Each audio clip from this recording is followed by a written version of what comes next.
home to Zion. Oh, wanna go. Take me there. Home. Oh, to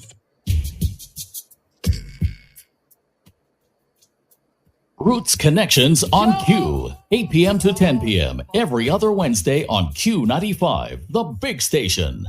Dominicans journeyed beyond our shores for decades in search of economic opportunities and educational advancement. Many are ready to give back to their cherished nature island. Welcome to Roots Connections on Q. Join Dr. Simone Matthew on Q95 as we tap into the life and times and expertise of our nature island Dominicans, at home and abroad. From our agriculture and industry to sustainable development, resilience and renewable energy, to the music, art, and entertainment industries. Join Dr. Simone Matthew and guests every other Wednesday from 8 p.m. to 10 p.m. We examine where they came from, where they have been, where they are now, and how we can move forward together with our brothers and sisters at home and abroad to inspire and elevate our country, our economy, our people, and our youth to achieve excellence and success. Roots Connections on Q, every other Wednesday night, 8 p.m. to 10 p.m. Only on Q95,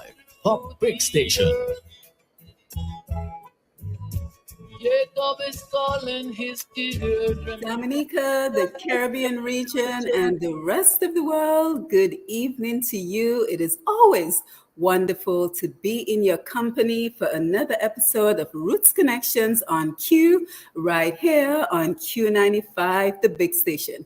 As you know, this is our number one program for featuring the people, the organizations, the projects which are geared towards bettering Dominica and moving our Caribbean region forward, especially as it relates to sustainable economic development for a beautiful island home, Dominica, and the Caribbean region. Again, it is great to be here with you. We have another packed program for you this evening, and we're looking at what is the economic impacts of our feasts, fetes, and festivals. Try saying that 3 times fast.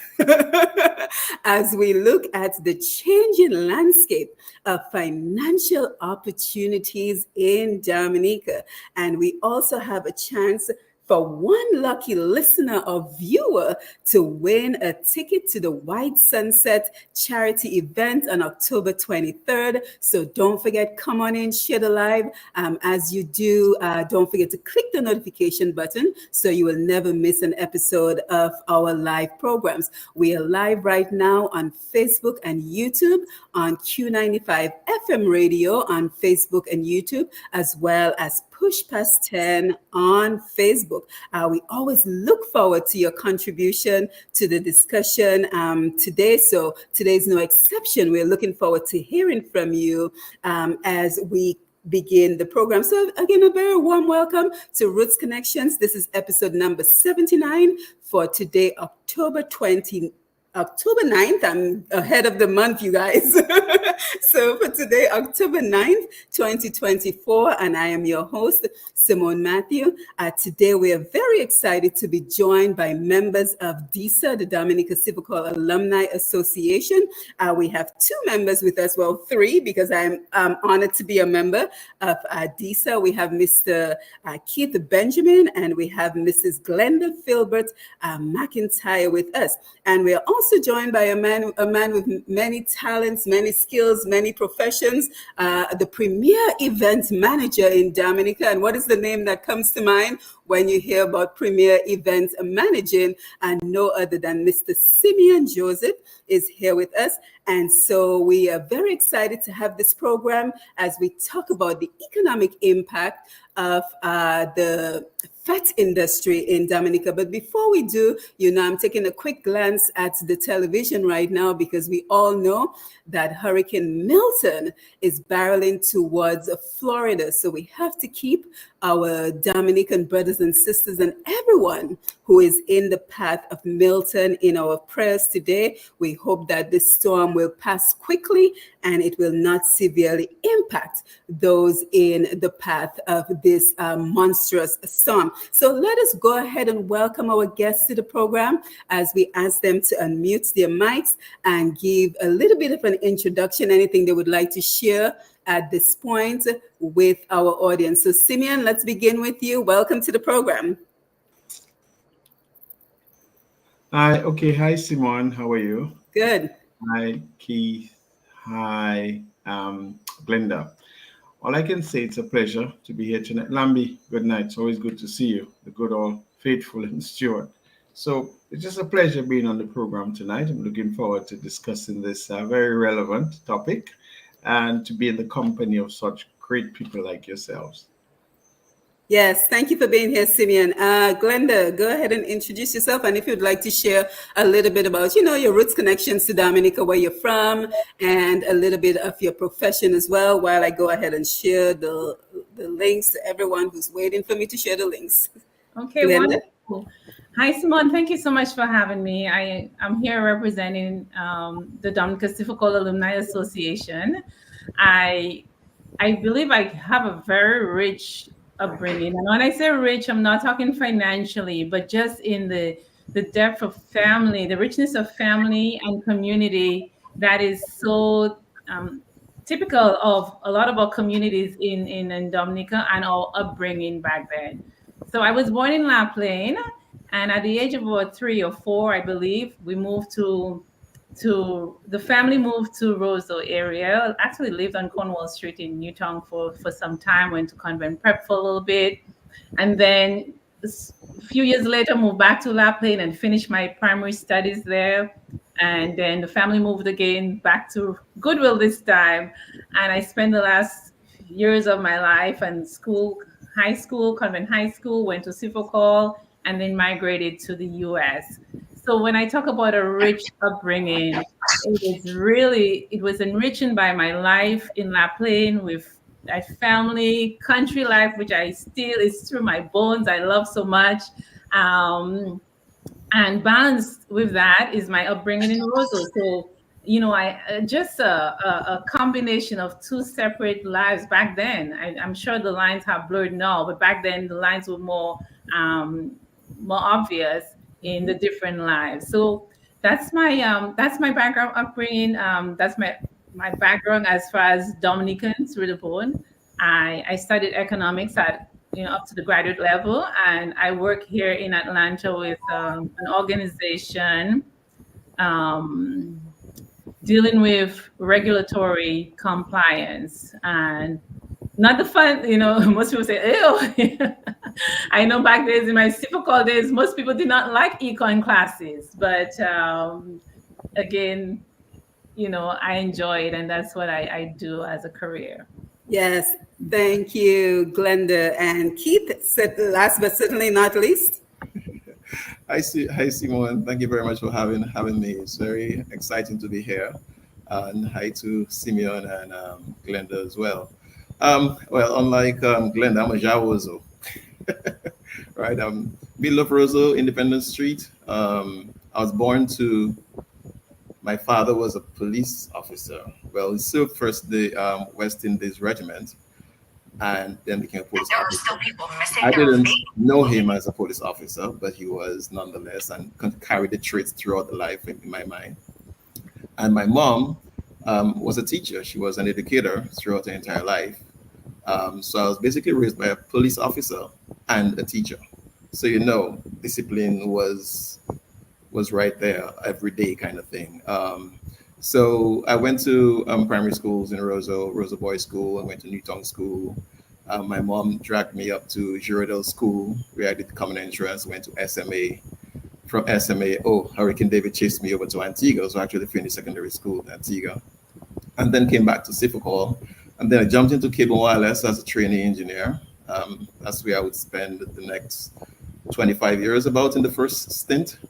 So went through all the training and development and stuff. And then I left cable wireless and then went back again, and then we left again and went back. So I had 3 stints totaling for about 30 years in cable and wireless as an engineer and manager as well. Um, on the other side, I dabble in businesses. I owned 2 businesses. The latter was a vending business, automatic vending machines. I operated 30 up to 33 machines here, and then I also opened a small unit in Grenada. I had about 7 machines in Grenada. And right now, I'm a partner in a technical consultancy business with my partner in Alexander. The name is Picat Innovations Limited. So yeah, so I've spent most of my life here, but I did work as part of my cable wireless stint in Antigua for about 5 years, Grenada 1 year. So here and there, St. Kitts, St. Lucia. So and I'm here. And I have been here most of it. I never went away for very long. I never went away very far either. So it's been great being here, and I look forward to the rest of the conversation. Yes, yes. Well, thank you, everyone. Thank you for your introductions. We look forward to your contribution to the program this evening. So again, if you're just joining us, this is Roots Connections, where we continue to work to position Dominica in a world where change is the only constant. So the purpose of this program is to look at what changes we ought to be taking advantage of and what changes we need to make in order to help Dominica to benefit from the world around us. So again, we want to thank everyone who's joining us, Facebook, YouTube, and our listening audience. We are grateful for Mr. G. Lambie showing the Q95 family for allowing us to be here every second and fourth Wednesday of the month as we tap into the potential of our people, our resources around the world, and we work to reverse that dreaded brain drain that has plagued Dominica and the Caribbean region for many decades. So again, today we're looking at the economic impact of our feasts, fetes, and festivals, and we're looking at the changing landscape of financial opportunities in Dominica. And one of the areas we're going to talk about later in the program is the importance of customer service. And that reminds me to give a very special shout out to a young man who visited my mom today in Bafa State. You know, it is always interesting when you're speaking to someone on the phone and they recognize your voice before you say your name. So he's speaking to my mom, and then he asked to speak to me because we're looking at installing air conditioning in the house. And I'm speaking to him, and he says, "Oh, I recognize your voice." So I said, "Clearly, you must be a listener of Q95." So a big shout out to Bertrand. I know that you're listening, Bertrand from EMS. Thank you for your wonderful customer service that you provided for us today, because, you know, we like to complain when we get poor customer service. So I think it is very important to acknowledge when we receive good customer service. And one of the reasons I wanted to do this program this evening as well is because we spend so much time talking about, oh, every weekend is another fete in Dominica, it's another fete in Dominica. But what we might be failing to realize is the financial opportunities that these events are presenting for many people on the ground. And that is one of the reasons I included the title, The Changing Landscape of Financial Opportunities, because more and more people are earning a living because there are more and more fetes. Now, is there a downside to all this fetting? Absolutely. So we're not going to deny that there's some side effects, there's some bad effects from all the CO and rum drinking and debauchery, if you want to call it. But we also have to look at the positive sign. And so I think it is wonderful that we have DISA with us because, you know, I think we epitomize an organization that pulls our resources together, an organization which is elevating the standards of event management in Dominica. And so we are happy to be joined by our event manager, Mr. Simeon Joseph. So what I want us to do, I want Simeon to tell us about the phases that make for a great event planning, because as I said, with more events, more economic opportunities, but how do we ensure that we're having the best standards of events in Dominica so that more organizations, more people can benefit financially? But before we get into that, I want us to talk about what is DISA. I've been saying DISA a few times this evening. So Keith and Glenda, let's jump in and talk about what is DISA. And I will just say it is the Alumni Association for those of us who went to Sifakol, as it was called back in the day, or Dominica Clifton Community College, and now the Dominica State College. So we are the Alumni Association. That's Keith, Glenda, what would you like to chime in at this point about DISA? Keith, if you don't mind, I just want to chime in. DISA was instituted on the fabric of philanthropy. And that has been from onset, even before it was officially formed formalized as a group. A group of students, I believe Keith's graduation year, came together and they reached out to some of us who graduated, by extension, friends by extension, to support someone who was in need, a fellow student who was in need. And, it's interesting, Simone, there is a saying that what you focus on expands, and really be saying that when you enter a space, you see the broader picture. And I think that's exactly what happened. When that group of friends started supporting the friend in need, they recognized the greater need. Mm-hmm. And the fact that together there was so much more that could be accomplished if everybody came together and worked together. And it's on that fabric that DISA was formed, in the spirit of philanthropy, to really help our local community.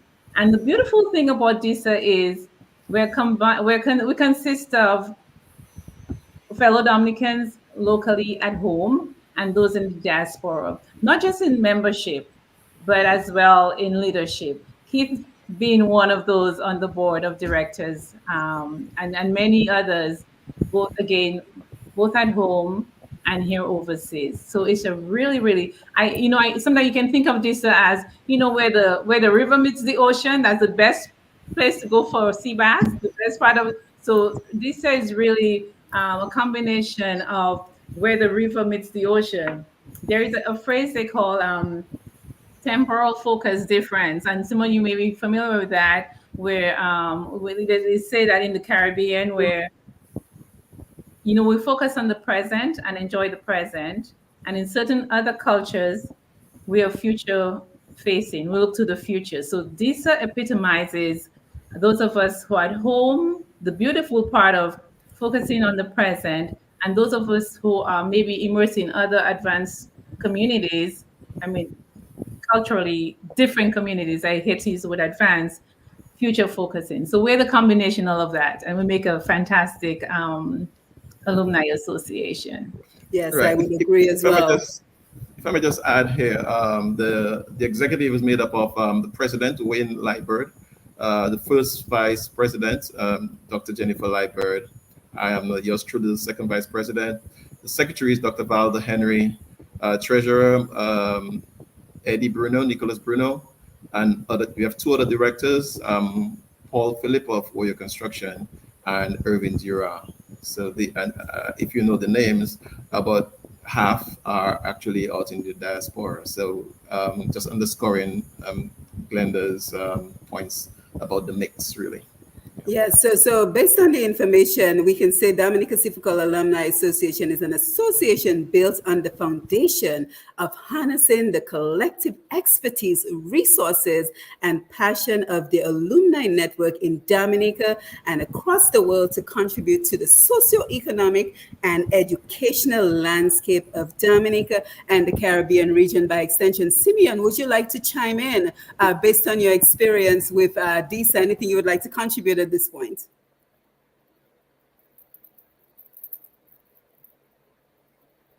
You're muted, Simeon.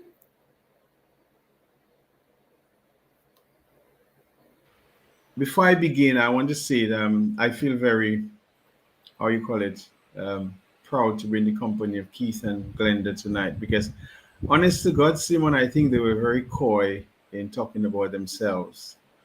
Keith's mother was one of the best teachers and principals in Dominica. You forgot to say that. Glenda's father was a trailblazer in the police force in Dominica. So while they seek to be very humble, I think it's at a juncture where, I believe in letting people know who people are, because there have been many great people who have gone before us. A lot of our young people are not aware of who is who in Dominica. For instance, Murphy's Lane should be named Filbert Lane or something somewhere in Lap Lane, because if you find out who Glenda's father and mother were, I mean, honest to God, I mean, Glenda should be very proud that she is the product of two such very outstanding parents. I did not know Keith's father very well, but I know that his father and my dad were very close. And as I was sharing with Keith, sometimes we would go to Keith's father's restaurant for our chicken and chips at some point. But nonetheless, his mother, Patricia Benjamin, was an outstanding woman. I served with her in the choir for over 30 years. But apart from that, she was a formidable woman. Okay. And so hats off. I feel good to be in the company of Glenda and Keith tonight. Having said so, yeah, again, I am happy. I attended sixth form too. I'm just not an official member. I could say an affiliate of theirs. I'm happy to be on board with them. I think they're doing some very great things. One of the things that they do is that we know that they support a lot of charitable organizations in Dominica, a lot of social organizations, and other academic organizations. One of the good things I think that is happening is their relationship with the Dominica State College. And I think this is so commendable because, we have a lot of academics out there. Dominica has a great pool of academics out in the world, as we say. I don't want to use the word diaspora, but in people out there. And if we have to collate the number of people who would give back to educational institutions in Dominica, comparatively it is minimal. So one must commend the Civil College Association for recognizing the need to supplant themselves to some extent in the Dominica State College, to have that connection and connectedness with our students, to not to forget where they came from. I think it may sound like a simple sentence, but it's an acknowledgement of how the sixth form college then, which evolved into the Dominica State College, was able to make them who they are today. And so they have not forgotten Dominica. The names of the people who are involved in this, people who don't, because of where they have gone and what they have become, may not necessarily have had to come back to Dominica, but they have. They have, compared to the thousands of others who we don't even know if they exist out there. And so hats off to them. They play a very vital role in a kind of developing what you call a kind of, I think it has now become more than just a giving opportunity. I think they have developed a very solid, strong, symbiotic relationship with the Dominica State College, where in my interactions with them, I can see that they care. I can see that they are concerned. And you can get a strong sense of them wanting to have a very lasting impact on the lives, on the experience, and on the educational journey of students at the State College. And I think that's what I would like to say as they continue to recognize, okay, we went to the State College, we have gone overseas, we have now become professionals, we have become experts in our field, and we're not going to forget the educational institution that made them into where they were. Because anybody would have been to the sixth form college in the 70s and 80s. I'm not sure if you were there, Simon. It was in this little 2 or 3 classrooms at the back of the Dominica State College. Yep, that's where I went in the 90s. Okay, and let me tell you something. That those 3 little classrooms that shared the space of the Dominica Grammar School, yep, gave birth to some of Dominica's best intellectuals. Absolutely. Compared to the institution that is the State College now, which is well built and everything. But I would say that those 3 little classrooms created some of Dominica's best lawyers, medical doctors, engineers, civic engineers, and those kind of things there. And so Keith and Glenda, and I would humbly say myself as well, and you, we are products of this institution. Mm-hmm. And I think, as I said, it could have gone on, but they are steadfastly saying, okay, yes, let us recognize the institution that gave us that foundation to become the professionals, the intellectuals out there. And now we recognize we have to stretch out our hand. Yes. To those who are there now, so that we can help them to come across bridges and to span the gap, to bridge the divide of the opportunities of education that exists between they and the Dominica State Yeah, College. and Simeon, you hit the nail on the head, because I have to tell you, there's so many busy professionals in DISA. I don't know where we find the time to have meetings, and let me tell you, we have epic meetings. We have meetings that last 3 hours because we are so passionate about what we do. And I also want to give a very important shout out to Mr. Paul Phillip. He's the chairperson of our reunion committee, which is in charge of the White Sunset events. And I don't know how Paul does it, but he keeps all of us in line. I If, don't know if myself. you're an outsider looking in on our meetings, you would swear some people are going to go to blows, because we are very passionate people in the meetings, but somehow Wayne Liable will crack a joke and then everybody's back to order. So you can feel the passion in what we do. And DISA epitomizes what I like to talk about, my conviction about turning our passion for Dominica into action for Dominica. Because as the conversation goes along this evening, you will come to realize that this is far beyond just the charity events that we do to raise funds. And last year, we are very proud to say we raised $20,000 on one event. So it's a very proud thing that we're doing. And just a reminder that you do not have to be a graduate from the Dominica Civil Call or the Dominica State College to be a member, because we're always looking for more hands. The harvest is rich, but the laborers are few. We're always looking to recruit people. So if you're interested, you can already sense our passion for what we do for Dominica. I encourage you to send me an email, and I'll pass it along to the right person. So pushpast10@gmail.com. I know a lot of people know how to reach me because I get emails all the time. So pushpast10@gmail.com. And again, if you're joining us on Facebook and YouTube and you want to be acknowledged for being here, don't forget to post a message. Just say good evening. Let us know where you are joining us from. So again, Simon, just to add yes. Simeon, points about the State College, I think I would like to underscore the sort of the friendships and the lasting friendships and the quality of friendships that have come out of those three classrooms. I think that's one of the binding forces as well. Besides the fact that we've gone on to do various things, there have been some very strong, lasting bonds that came out of that institution as well, and I'm sure continues as well. But we can speak for ourselves, right? Yeah. Yes, certainly. Thank you, Keith. Yes, so again, DISA is an organization which I believe is truly at the forefront of elevating event planning and execution in Dominica. And the reason we're so happy to present our organization today is, like I mentioned, this is a new pathway for financial opportunities for people in Dominica. And later in the program, about the impact, the ripple effect of this particular event, and then just multiply that by all the other events like Breakfast Fete, Jazz and Creole, and all the other fetes that we have in Dominica. And then we can get a better sense of what the financial impact of these fests and festivals have for Dominica. So Simeon, let me come over to you. The 5 phases of event management. And I hope that those who are interested in event planning, who are currently producing events in Dominica,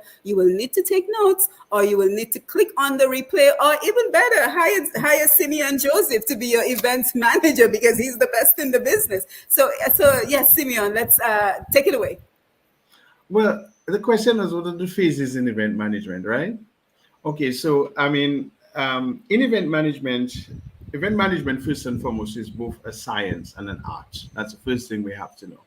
It is a science because there are components in events management which one has to hold to the theoretical form in order to have successful event management.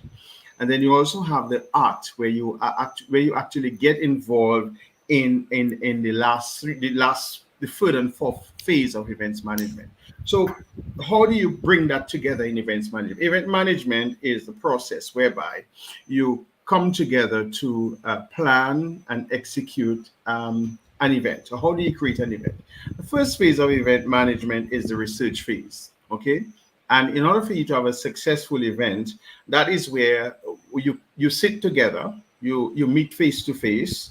You look at you savor the moment of what you're trying to plan, where you sit down and you ask yourself all the necessary questions. Why are we having this event? Who are we having this event for?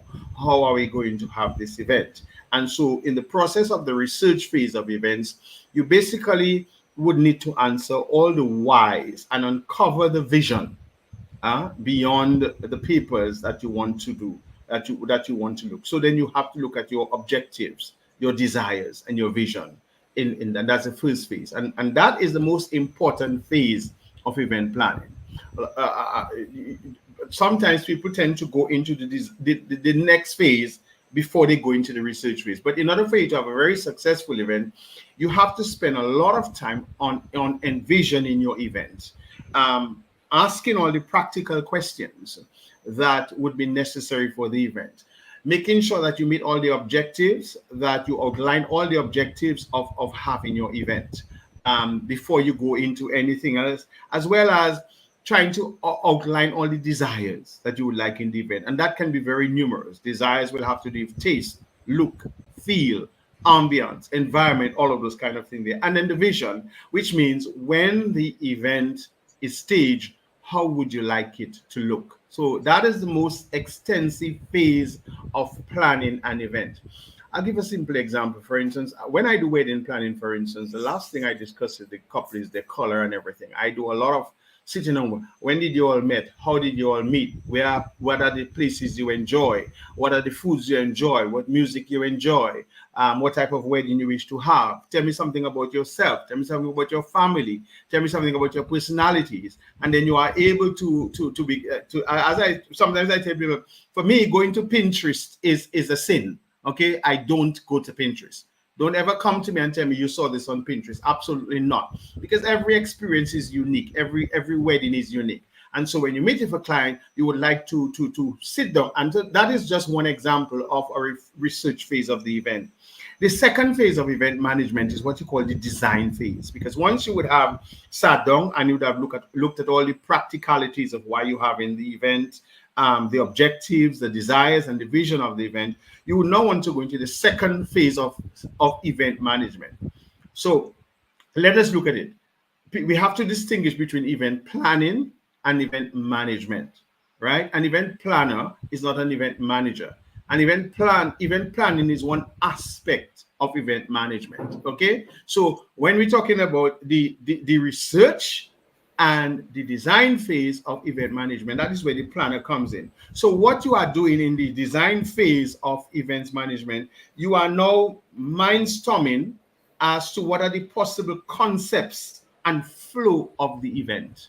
Okay, you want to look as much as possible of what are the design objectives of the event. What are the bells and whistles and colors that you want to bring to the event? How do you bring out the concepts that you want to do to the event? And how do you achieve the objectives of the research phase? That is the second phase of the event. So in the design phase of the event, you would want to look at the feel and look. You'd want to look at the event site development. You'd want to look at the appetite. You'd want to look at the amenities. You'd want to look at the activities. You'd want to look at color scheme. You'd want to look at the entrance and the exits. You'll want to look at layout. You'll want to look at divine concepts and scope in the divine phase of the event. That is the second phase. Because once you would have done the research phase, you know what you're doing, then you are able to begin to create the event. So what you are doing in the design phase of the event is that you are looking at all the little minute details, okay, that goes into when the person enters the event, what they're going to do. So then there are 5 A's of the event design planning process. First, the anticipation. How are you going to create and build anticipation for the event? Okay, and that's the first thing in your event design. So anticipation. What happens between planning your event and people coming to the event? That would include all your marketing, all your advertising, all your promotion, all your how you're going to design your tickets, your posters, how you're going to promote the event. That's the anticipation phase. And then you would have to design the arrival phase, because once you would have designed the anticipation, people will be looking forward to coming to the event. Now, when they get to the event, what is the first impact that they experience? What is the wow factor? that goes into, wow, this is a nice place, and build their curiosity to the rest of the event. Okay, so that's the second A. The third A has to go with every event, and that is appetite. And that's where your food and beverage comes in. What are you going to give people to eat? What are you going to give people to drink? What are the types of menus that you're going to provide, and the types of menus that you're going to include in your event? And then your beverage. What types of drinks are you going to have? What are the varieties of beverages that you're going to give to the people? Okay. And then the next thing is the activities, because once people would have anticipated your event, once they would have arrived at your event, once you would have given them the food and beverage, you have to give them activities to do. So that would include what kind of music you're going to have, what kind of entertainment you're going to have, what kind of performances you're going to give them, so that they can now begin to enjoy the atmosphere. And lastly, the amenities. What kind of giveaways and takeaways? What are the extras you're going to give them that they would enjoy the event thoroughly? So your design stage has those 5 elements of event design. Once you would have done your event design, then you're now going to your coordination phase. And that is the longest phase of the event. It's the longest phase of the event. And so you will realize so far that from the first phase, you can hire an event planner, right? From the second phase, you can hire an event designer. And from the third phase, you can hire an event coordinator. And that is what is the process of event management. So you can have, in essence, 5 managers for an event in the process. And so the fourth phase would be the coordination phase. That is where you have to bring in all your logistical considerations, all your manpower requirements, all your supplier requirements, or you would want to look at what work that needs to be done for the pre-event before the event is completed. And you'd want to also begin to consider what is the masterpiece produce that you're going to give to your clients. And that is the coordination phase. And the coordination phase of events management basically involves what I call the 3 C's: communication, because you realize in event communication you have to communicate with a lot of people. You have to communicate with your food vendors. You have to communicate with your event site vendors. You have to communicate with all your other vendors and service providers. There's a difference between vendor and service provider. A service provider is someone who provides different services to your event: internet, telephone, lights, water. Your vendors are people who will be coming to your event and providing you with what are things like your food, your drink, whoever will be providing you with supplies for your event. So you have to do a lot of communication in that phase, in the coordination phase. And then another important element for the coordination phase is cooperation. If you have a team that is not cooperating, you're going to have people fighting with each other, as often happens in events management. There are people who will bring their egos to the fore. There will be people who will bring their previous knowledge to the fore. There'll be people who think they know it all. There'll be people who think they must be consulted. There's people who think all those kind of things. But cooperation is important for the coordination phase, because you will find that if you don't cooperate with the communication, you're going to have a lot of people going in all different directions, and then things will get done, things will not get done, people will forget, people will pass on the buck, etc. And of course, the last one is coordination. So that amplifies the coordination phase. And a very important step, coordination, and the last step in the coordination phase is the implementation phase. So that fourth step of coordination involves the implementation, because on the very day of the event, you're going to have to coordinate as well. Your different leads, your functional heads are going to have to coordinate with each other as they implement the event. And so your heads that have to do, for instance, your site build, your transportation, your food and beverage coordinator, your official coordinator, your media coordinator, all those people are going to have to work together to implement the event. Your front of house people, your back of house people, your side of house people, all these people to pull the event together behind the scenes, you have to have that level of cooperation. And to end, the fifth phase of events management is a phase that is important, is what you call the evaluation phase. Once the event shuts down, you cannot just say, okay, till you next year again. It's not called a post-mortem. A post-mortem basically is where you look at things that, okay, this is how it went, and so you evaluate. Events management, it is called evaluation, because you have to look at what worked, what did not work, what went well, what could be better if. And so what you try to do is you call it an event assessment as part of the event management phase. And so what you are going to do is to take into account the gaps between input and output. You understand? Things like, did it achieve its desired objective? Did we make the amount of money that we intended to make? You don't ask necessarily questions like, or did whether people work together? That's mundane. You'll never get everybody to work together. But you have to be able to look at your checklists of the items that you had to do and find out from your checklist whether your objectives and your expectations were met in order to achieve the desired objective of your event. And these are really the 5 phases of events management.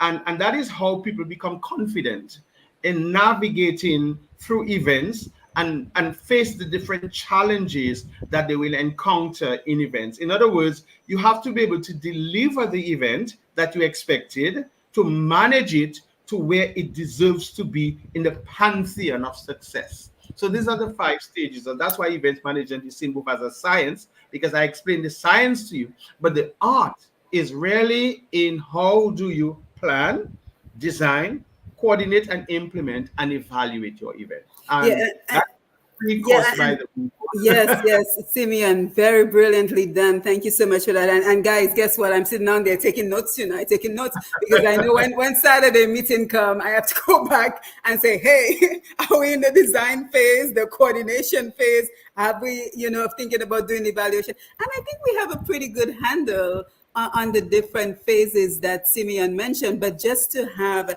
that structure that he puts around it really brings into focus all the important phases of event management. And I'm just wondering how many of our event organizers in Dominica actually take that detailed of a look with regards to planning their events. So Keith, Glenda, any thoughts?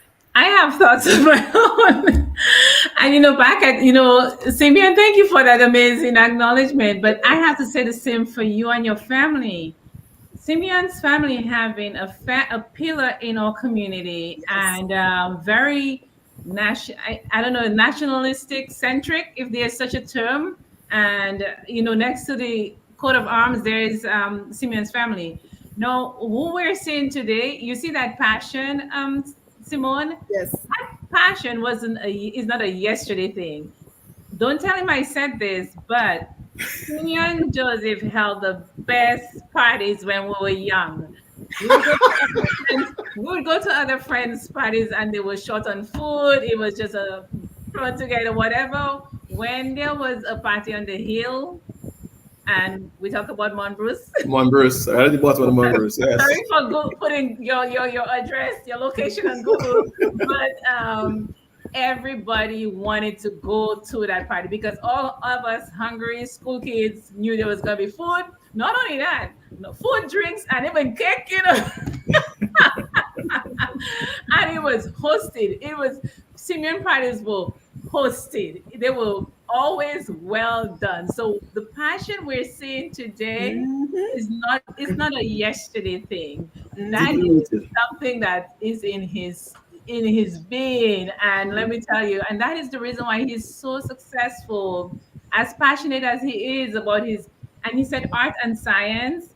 And sometimes I feel, and I'm not saying that as an expert, but some of the art is really innate. And I think that's what is so innate.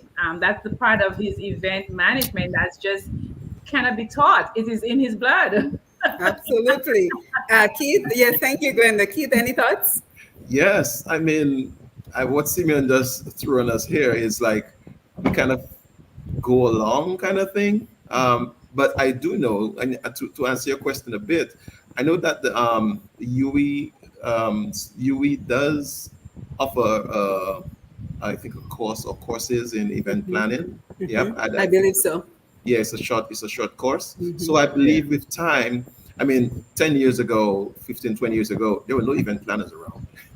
you know, and there are a few now. So I think as time goes by and as event planning becomes more of a need, I believe we will have more persons taking on that Yeah. as a profession or an engagement anyway, at least. But if I may say, Steve, I Yes. taught that course at UE for 14 years. Oh, there you go. Yeah, I did. There's no taking over by Marvel Williams. But to Mhm. answer your question, Simon, I Mhm. mean, I would like to say, let me tell you, I think Dominica has some fantastic events. Okay.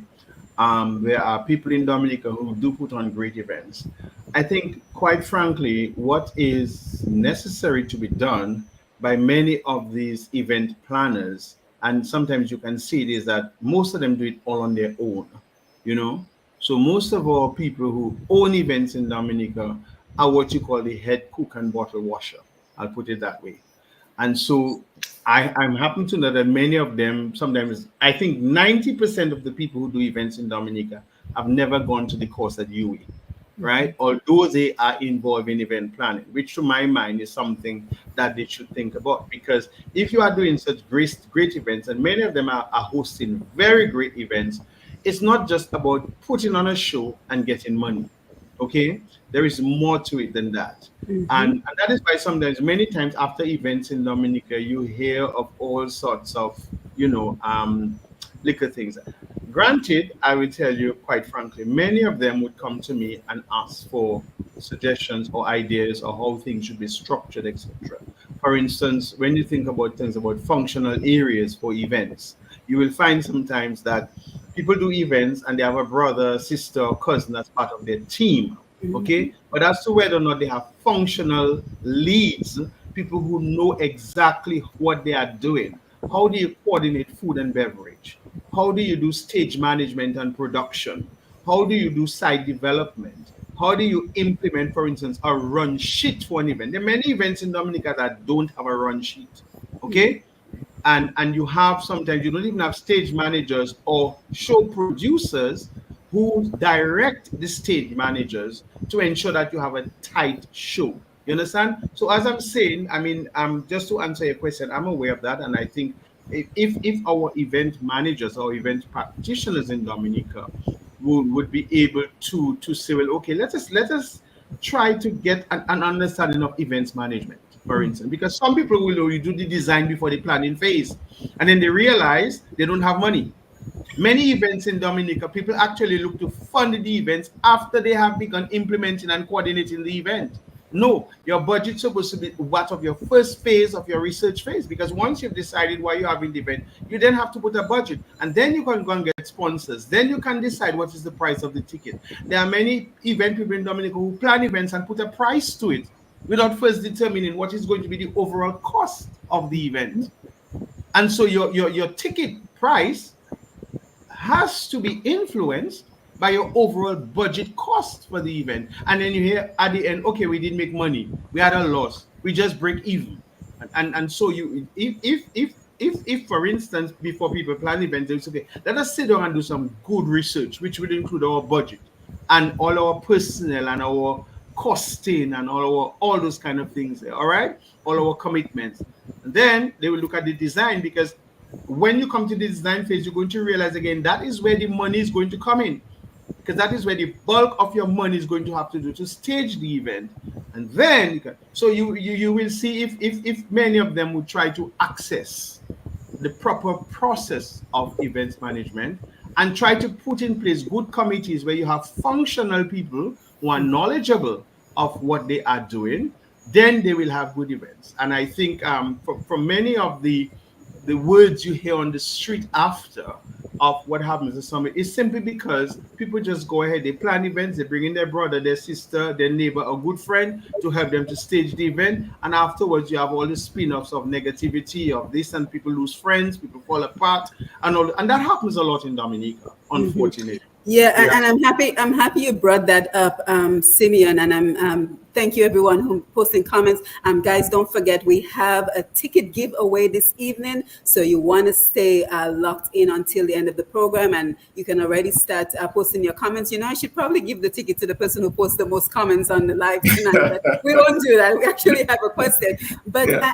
and we may sound like we are massaging Simeon's ego, but that is not the case, because I remember one particular event. I was looking at the event on Facebook.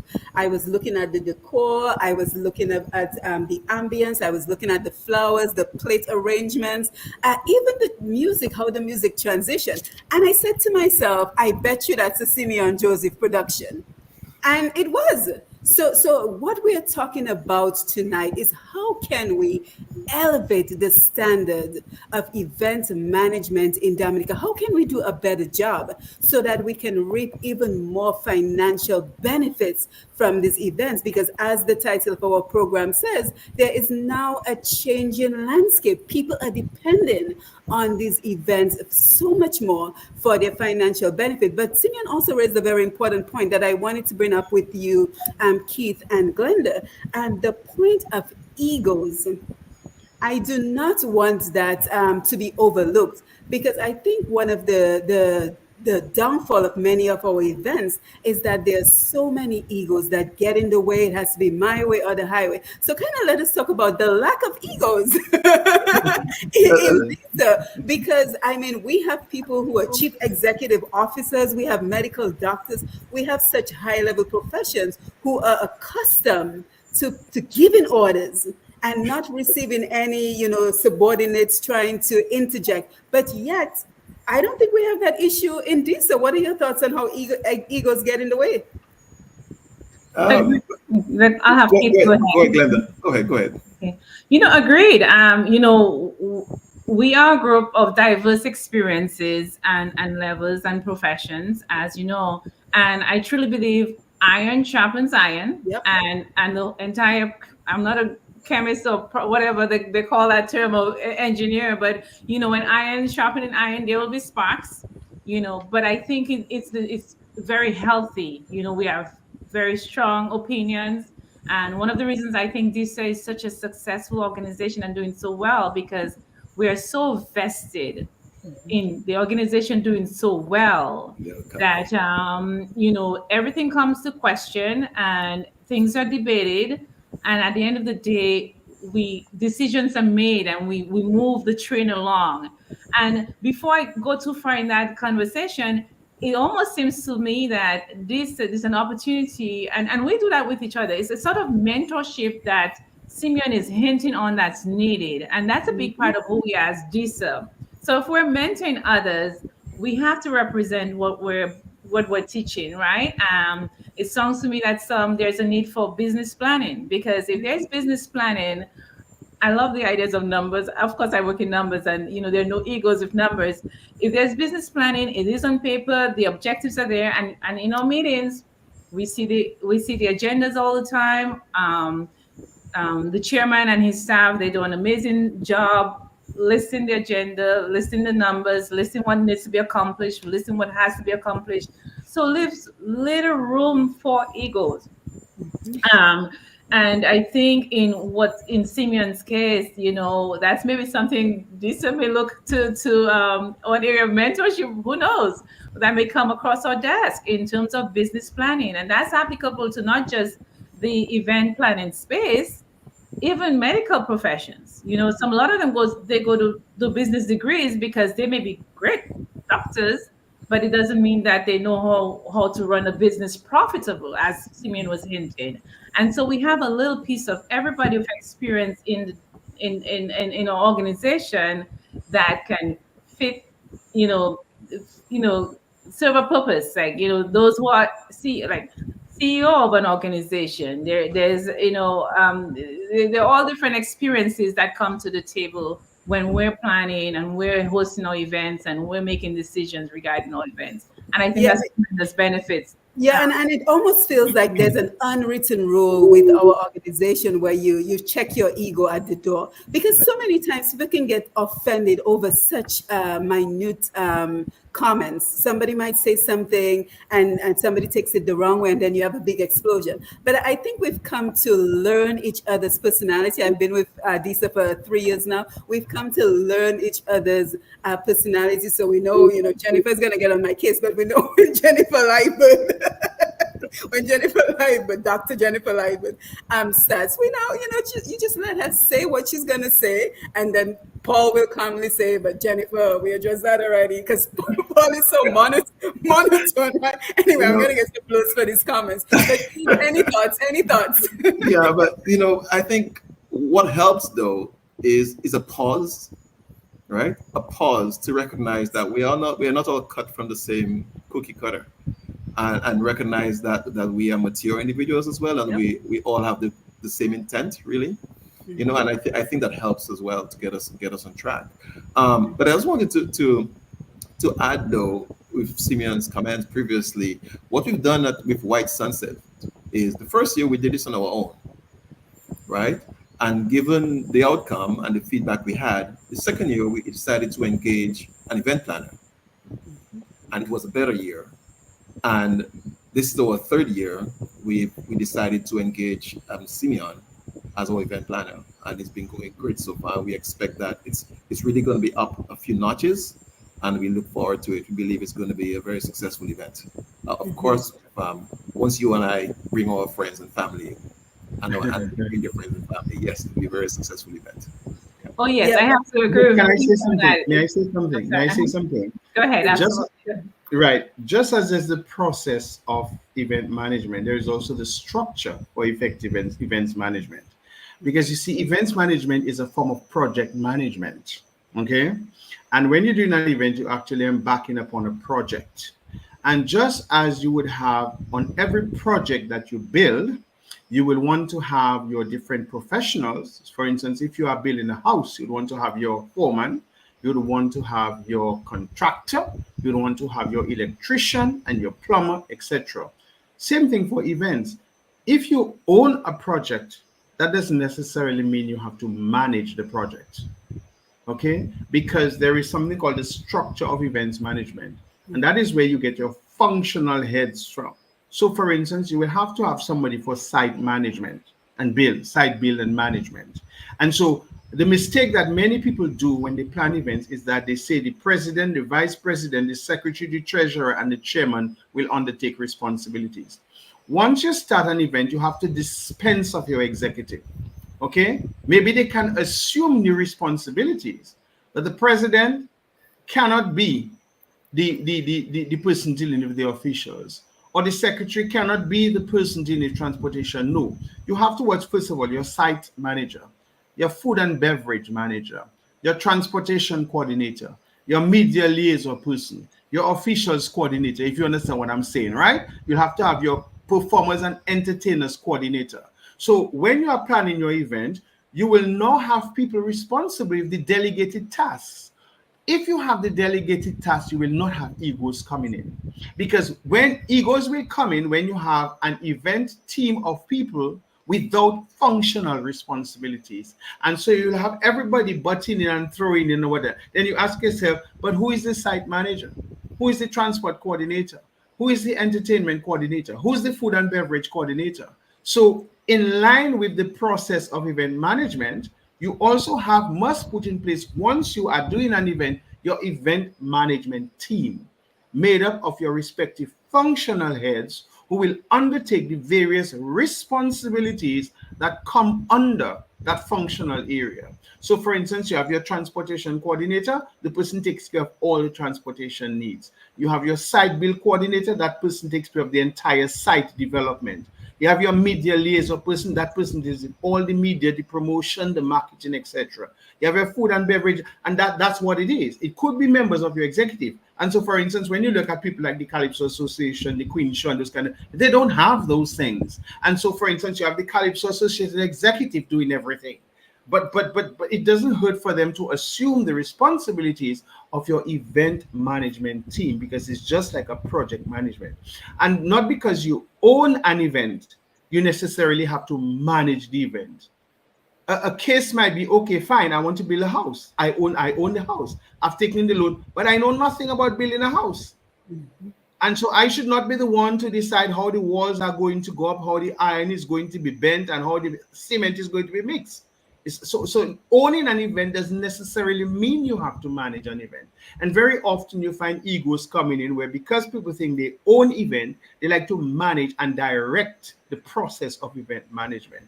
And that's why big companies, for instance, if you have all the big companies in the world, they hire event management companies to run their events. They don't do it themselves. All they say, well, is, okay, I've given you $5 million today. Say, you run the event and you account to me after. Because why? They respect the fact that they are event management companies. They will hire an event management company to run the event for them. Because all they have to do, I said, in the research phase, so you have an event, you hire an event manager. They will meet you in the events phase. They will discuss everything they want to do with you. And then you pass it over to your event management team. So sometimes you will find that coming in as a dynamic, because of the fact that many people who sometimes own events don't know much about event management, event implementation, event design, would like to, and sometimes that is how sometimes you find people clash, because of the fact that lack of in-depth procedural knowledge can lead to ideas clashing. And when ideas clash, you find egos come into the fore. Yeah, thank you, Simeon. Glenda. Yeah, Simon, thanks for sharing that, because and hence one of the reasons why, as an organization, we brought Simeon on board to guide us in that way. And he's not just speaking academically; he's actually, that's who he is, and that's what he's executing for us. We last year we received certain feedback based on our space, and this year we're proud to say, under direction from our event manager, we've expanded the location to allow more space for VIP or VIP guests. And just as he says, we have a site build coordinator right here on the panel with us who can speak to that. That we have, as a matter of fact, yeah, Keith, would you want to share a little bit of what? Before Keith jumps in, excellent segue, Glenda, because that is exactly where I was going to. I was about to say we've had some successes, but what Simeon mentioned in terms of the evaluation process and the assessment of the event is exactly where we took off for the planning of this event this year. And I'm happy because, Glenda, that's exactly what I was going to say. One of the issues we found when we did the coordination, and again, just providing information for those involved in events, festivals, feasts in Dominica, that event management and planning and executing and really earning the best potential income from these events goes way beyond, again, just giving tasks to your brother, your sister. We need the expertise. And I know a lot of times folks say, well, I don't have money to hire Simeon Joseph. Well, here, we're giving you the information for free.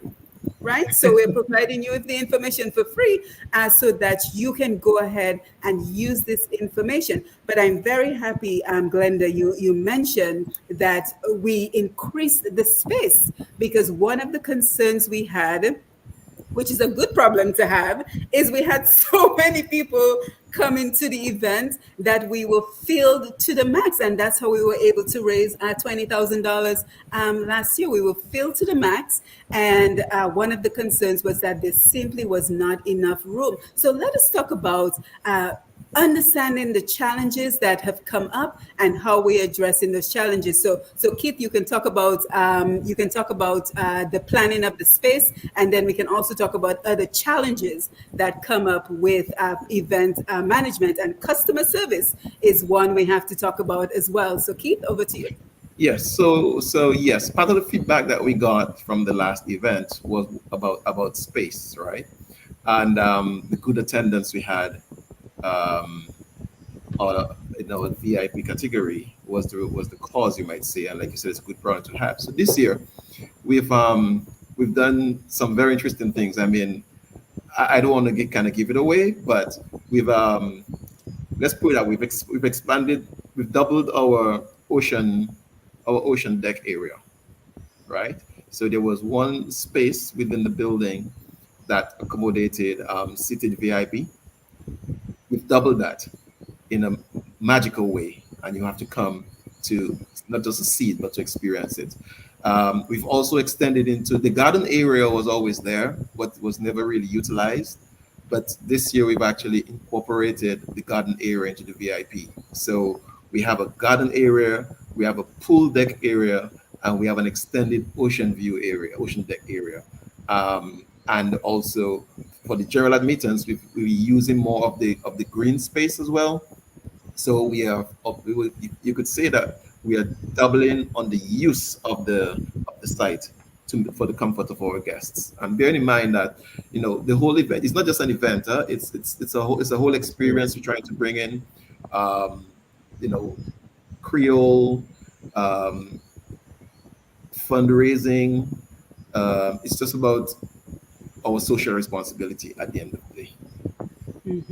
Yeah, so thank you, Keith. So other challenges that we must keep in mind when we're doing events planning. So Simeon, let's talk about customer service, because I know that is one that you are big on, customer service, and in the importance of customer service. And when I talk about customer service, we're not just talking about customer service at the event, because what many organizations may fail to realize is customer service starts even before the event.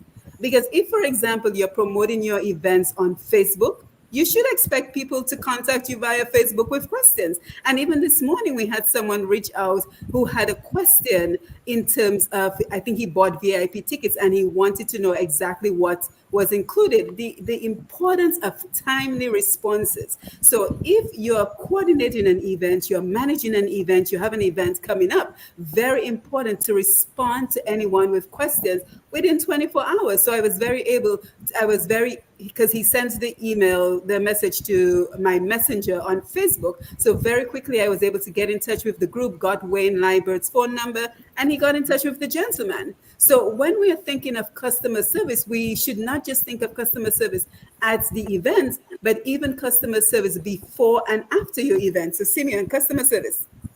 Well, that's a large, very generic topic you're throwing at me there. But I'm specific to that. I mean, first of all, I mean, customer service in its sense, from a generic perspective, is meeting people's needs beyond their expectations. Basically, that's what customer service is. Okay, that someone comes to you who says they are a customer. Are you going to exceed their expectations? That is the formula for effective customer service.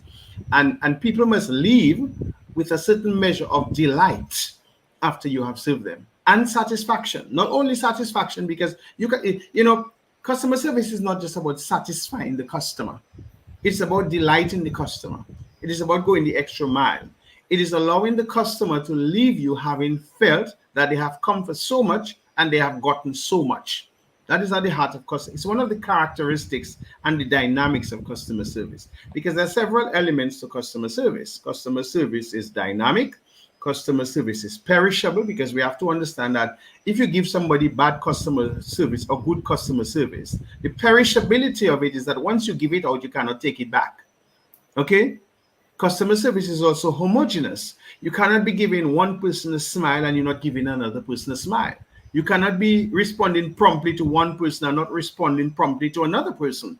Okay, and so we have to understand that these are some of the characteristics of customer service and some of the dynamics of customer service.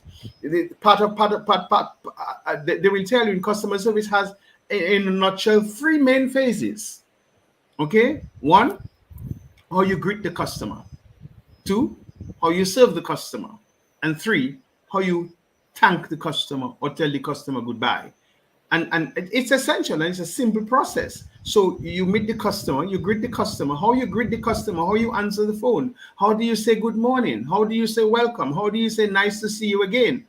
From the time the person approaches you, how do you make that person feel? Do you make the person feel wanted to be in your presence, or do you make the person feel as a disturbance to you? That's the first thing. So that's the first phase. So the first phase is the welcome phase. The second phase is service. And it must always be service beyond expectations. A customer asks for directions. You don't just show them where it is. You actually lead them to where it is. You point out to them what they are looking for. And if you can hand it in their hand, you hand it in their hand. That's going service beyond expectations. A customer comes into a restaurant and says, "What do you have today?" You don't say, "Look the menu." No, you say, "Excuse me, here's our menu. Open it. This is what we have. These are our appetizers. These are our entrees. These are our desserts. That's our selection of drinks. Please, what are you thinking of having today?" And then the person will say, "I don't know." Well, you can able to tell the person, "Yeah, well, if you, I may recommend." So you engage the customer to actually making a choice and being satisfied with the choice that they make. And when that person, the engagement is over and the person is leaving, you give the person a sense that you don't even want them to leave.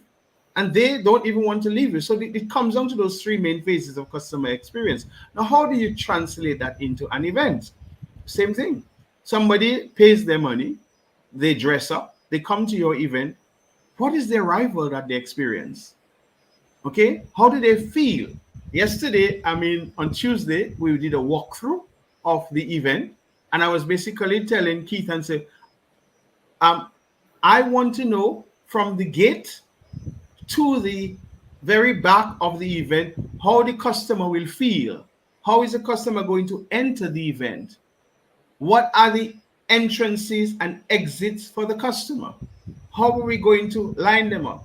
How are we going to place the volunteers and the receivers and the hosts and the ushers in different directions so that when the customer enters, they feel special. They feel it's great to be here. They feel warm and welcome. And then we walk through the entire process of where people will be served, how they will be hosted, and how they will feel, the bar experience, the food experience, the wine tasting experience. Can I go on, Steve? The rum punching experience, the free phases of the customer service, the dessert table. And I'm doing all of that to advertise for you, okay? So that people will build in anticipation. Where is the sponsorship VIP going to be? The paid VIP.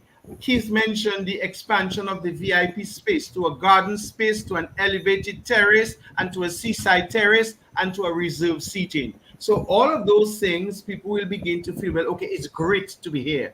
It's worth me leaving my home and coming to this place, because that's what people come to when they come to events. They want to let go of the stressors. They want to let go of all the headaches they have. They want to let go of the husband that giving them a hard time, or the wife that giving them pressure, or the loans that they cannot pay, or the mortgage that is weighing them down, or the fact that they just want to relax and let go. You have to allow people to go through that kind of experience so that when they come in your space and they leave your space, they actually are fully satisfied. One, that it was worth the money.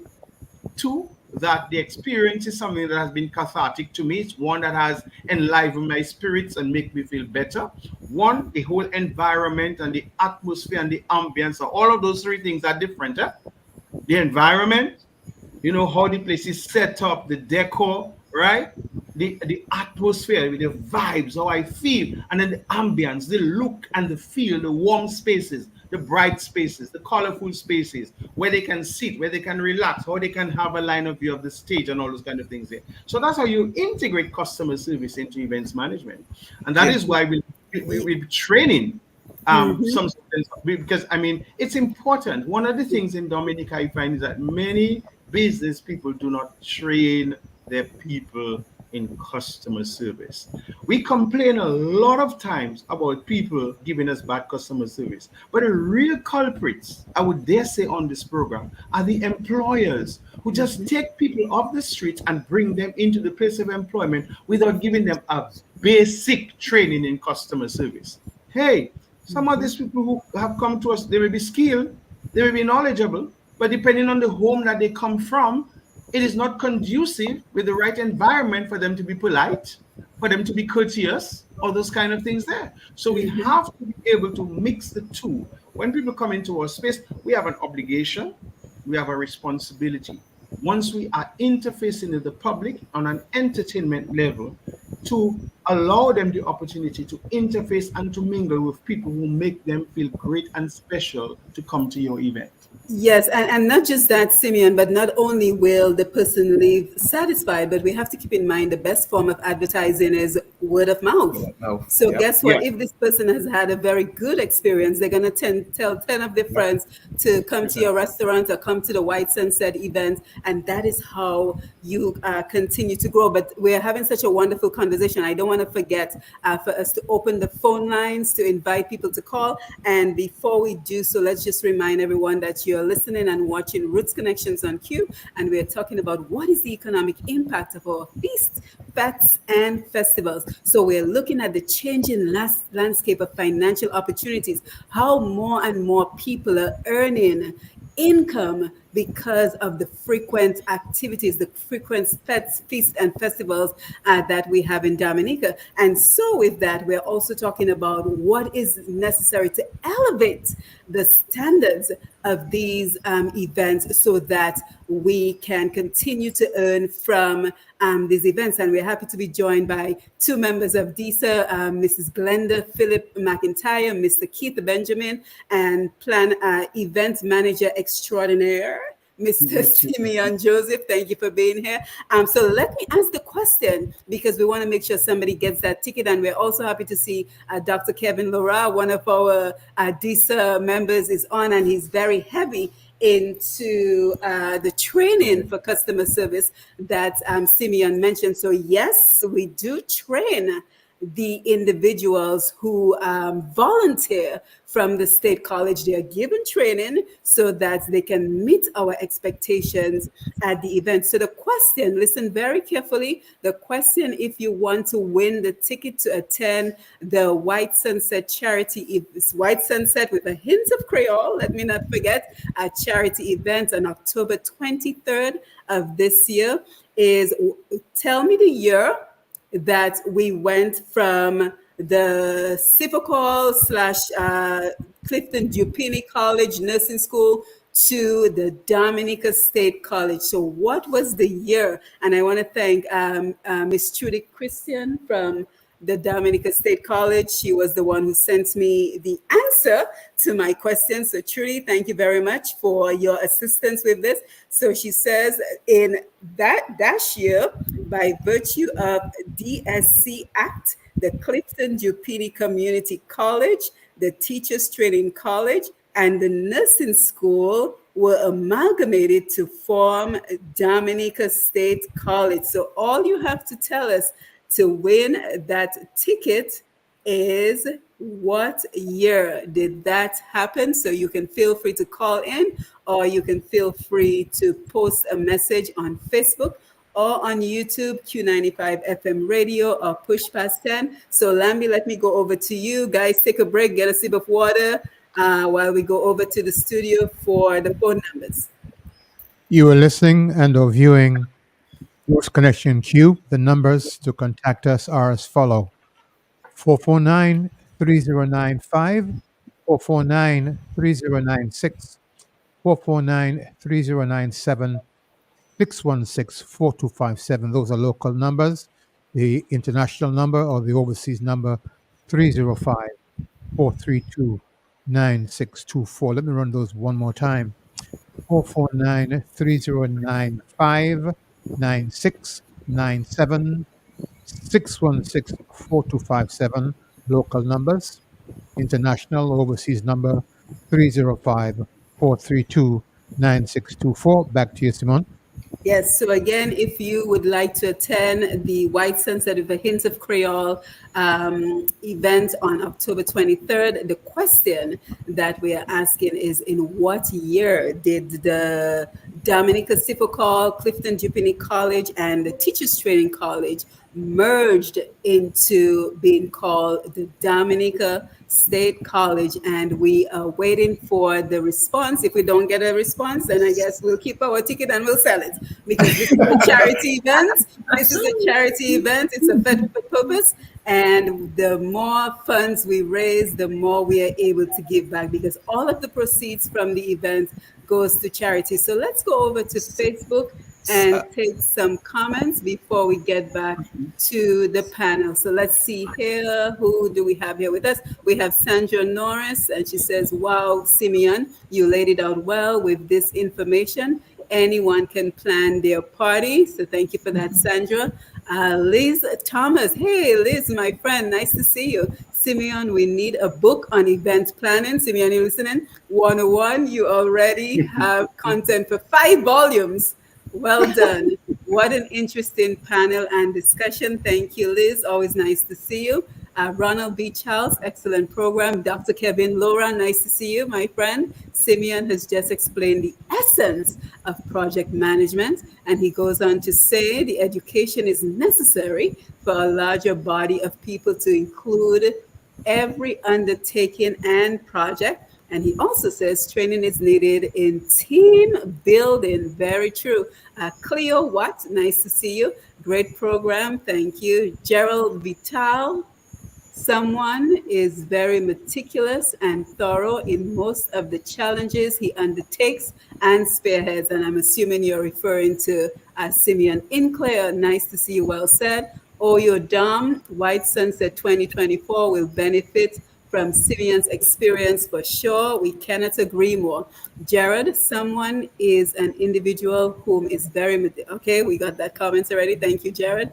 Barry, Cody, and Barry, let me just mention, Cody, Barry, actually, let me just mention that this conversation actually stemmed from a conversation you and I were having, because one of the things we're also finding, just as a sidebar to this conversation, is that many of our charities, many of our organizations who come on Roots Connections, I like to follow up with them and see if they were able to raise any funds. And one of the unfortunate things that I'm finding is not many donations are pledged during our programs. And so Cody and I were having this wonderful conversation, and we came to the realization that the number one way to raise funds in Dominica is through a FET. So pretty much that is why I started calling it the FET economy, because if you ask for donations, you pretty much don't get donations. If you ask for donations, you pretty much don't get donations, but have a FET, and you will see how quickly people will come. Of course, if it's a quality FET. So Cody, thank you again for that wonderful conversation that we had on this topic. And he goes on to say, how do you determine the effectiveness of our training? We often think that providing training is all. Unfortunately, that is not a recipe for success. So how do we determine the effectiveness of our training? I would think in the execution. Is that correct, Simeon? Well, I guess on follow-up and monitoring and evaluation. Yes. One of the things, once you train people, you got to monitor, you got to evaluate. And two other key elements for training is mentoring and coaching as well. Because you see, you cannot just impart knowledge, right? You have to observe, you have to evaluate. And when you evaluate and when you observe, you got to say, okay, how do I mentor such a person? How can this person be coached? You understand? And then repeated evaluation. Because we basically, that is what really human resource management is about. It's not only employing people. It's not only providing them with a job description. It's not only negotiation of salaries and benefits. Too often we think that's what human resource. Integral to human resource management is human resource development. Okay? Because if you are interested in the integral development of someone, once you employ them and you train them for a specific task, you want to evaluate how they are doing. You train them about something, you want to monitor. So there's a difference. You have to monitor, okay? And you have to evaluate. And you also have to assess, because these things are key and integral to proper human resource management and training of people. You train people, okay, you monitor, are they doing the things that they were trained to do, okay? Once you have monitored, you have to evaluate. Once I monitor them, how do I evaluate my observations so that I can know what are the strengths, what are the weaknesses, what are the areas needing improvement? When that is done, you assess them and to determine what level they are at, what more needs to be done. And then you will say, well, okay, how do I coach that person to perform at the optimum? How can I mentor them so that they are able to be better persons in the workforce? That's what a lot of that is not done, unfortunately, I can tell you. Very Mm-hmm. unfortunate. But we have to do that if we had to have a very effective and productive and amenable workforce. And that's what we have to do. I'm very sad in Dominica, I can tell you straight. I know many, many, many people who entered the workplace and they have never received any training. They are just being used as people to gain income for the companies. And all the companies are interested in is whether they come to work on time, whether they fulfill their job description, but as to whether or not the person grows and develops, whether or not the person expands their understanding or their knowledge or their ability, their soft skills, their emotional intelligence, you will find that very few people are. And again, that's why I really want to commend um, the group for reaching out to the state college because they are the future of the workforce in Dominica. Dr. Mm-hmm. Kevin, Dr. McIntyre, Keith, Wayne, all of the people Oh. who are touching base, with our students because we need to have a workforce that is pliable, that is productive, and one that is always improving. So human resource management and human resource development must go hand in hand. Okay, because you always have to leave people better than how you met them. Yeah, and I think one of the reasons we're stressing so much on customer service is because customer service can make or break an event. Because you can Yeah. have all the wonderful planning, design, coordination in the world, but if when people get there, they have a horrible experience with the people who are supposed to be catering to them, that can essentially ruin your event. Glenda, you Yeah. wanted to share some thoughts? Yes, I did. And, and one of the things that we have done as an association, we've hired, Simeon and his with his area of expertise, and Dr. Kevin Laurent, who is a member of our group as well, and they will be teaching and training a group of young adults who will be assisting us in hosting the event. So that is important to us as well. We like to go out and we like to be treated well, and we like to enjoy the atmosphere that we've paid to attend. And just as important it is to us, we felt we know that it's important to our guests at the White Sunset event. Mm-hmm.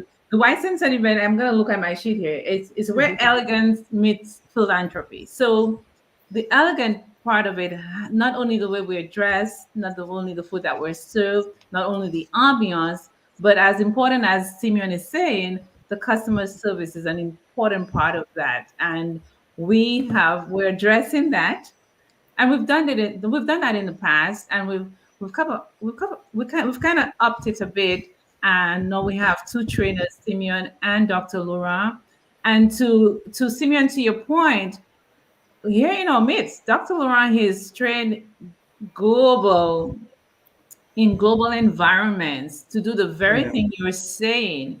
He's Right. traveled the world training organizations and their staff on how to do that. It's not innate, we have to train our staff and we have to place them appropriately. We have different personality types, and there's a study where certain personalities are best for certain positions. So your bartender may not be very well suited to greet people at the gate, or your server may not be the one who is a bartender, not because of skill set is one thing, but personality is another that has to come into play. So placement is important as well, and all those are the things that, if any of the companies back home is listening and want to really have a conversation, one of our that's what our group is. We Dr. Laurent is just skilled in that set. He's trained so many employees on behalf of employers, and we're utilizing that skill even within our organization to make the White Sunset event a magnificent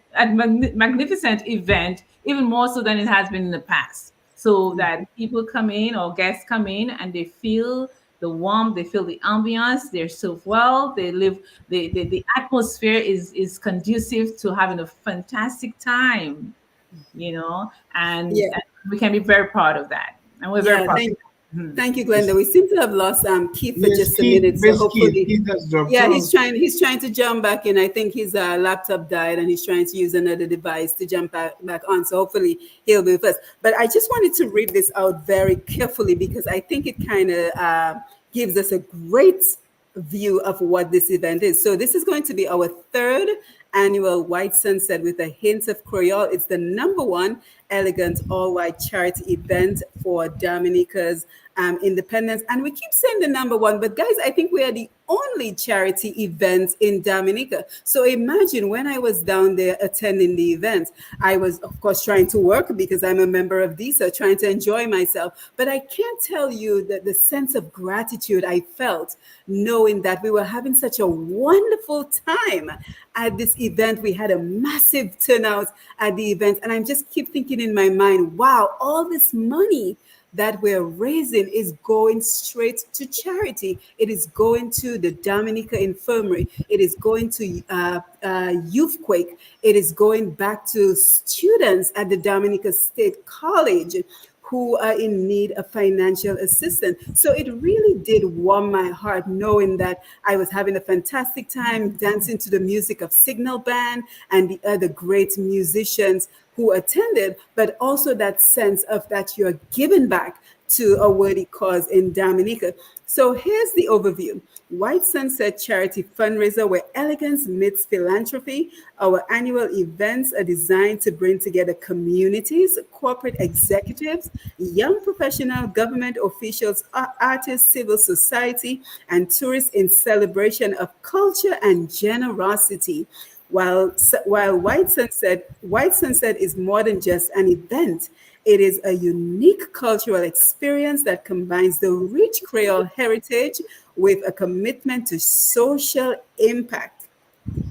Set against the backdrop of the beautiful island of Dominica, our event features exquisite food, vibrant music, and captivating dance performances, all in support of noble causes that aim to uplift and empower our communities. I couldn't have said it better. So, in terms of where this event is, again, October 23rd, Wednesday, October 23rd, the time from 6 p.m. Remember, it's sunset, so you want to come in around 6 p.m. so you can take your pictures with the backdrop of the sun setting behind you. So from 6 p.m. until 2 a.m., this is an all-white party, so be very creative with your hints of Creole. I wore a nice Creole sash in my waist last year, so that looks really well. Who's performing? Performers are Colin XP, Ecstasy Band, Signal Band, and a whole lineup of DJs.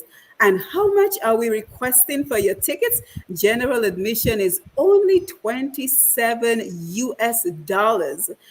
VIP US $90, a VIP table US 135 per person with a minimum of 4 and a maximum of 6, which is 810 US. And we also want to shout out our sponsors, but we will do so at a later point in the program. We also have a raffle that we have going on where you can receive $1,000 towards the purchase of an airline ticket anywhere in the world. And very important, let me tell you about the causes that we have supported. So in 2022, we donated $10,000 to the Home of the Aged, the Dominican Infirmary. In 2023, we donated $10,000 to Operation Youthquake, a home for disadvantaged young males.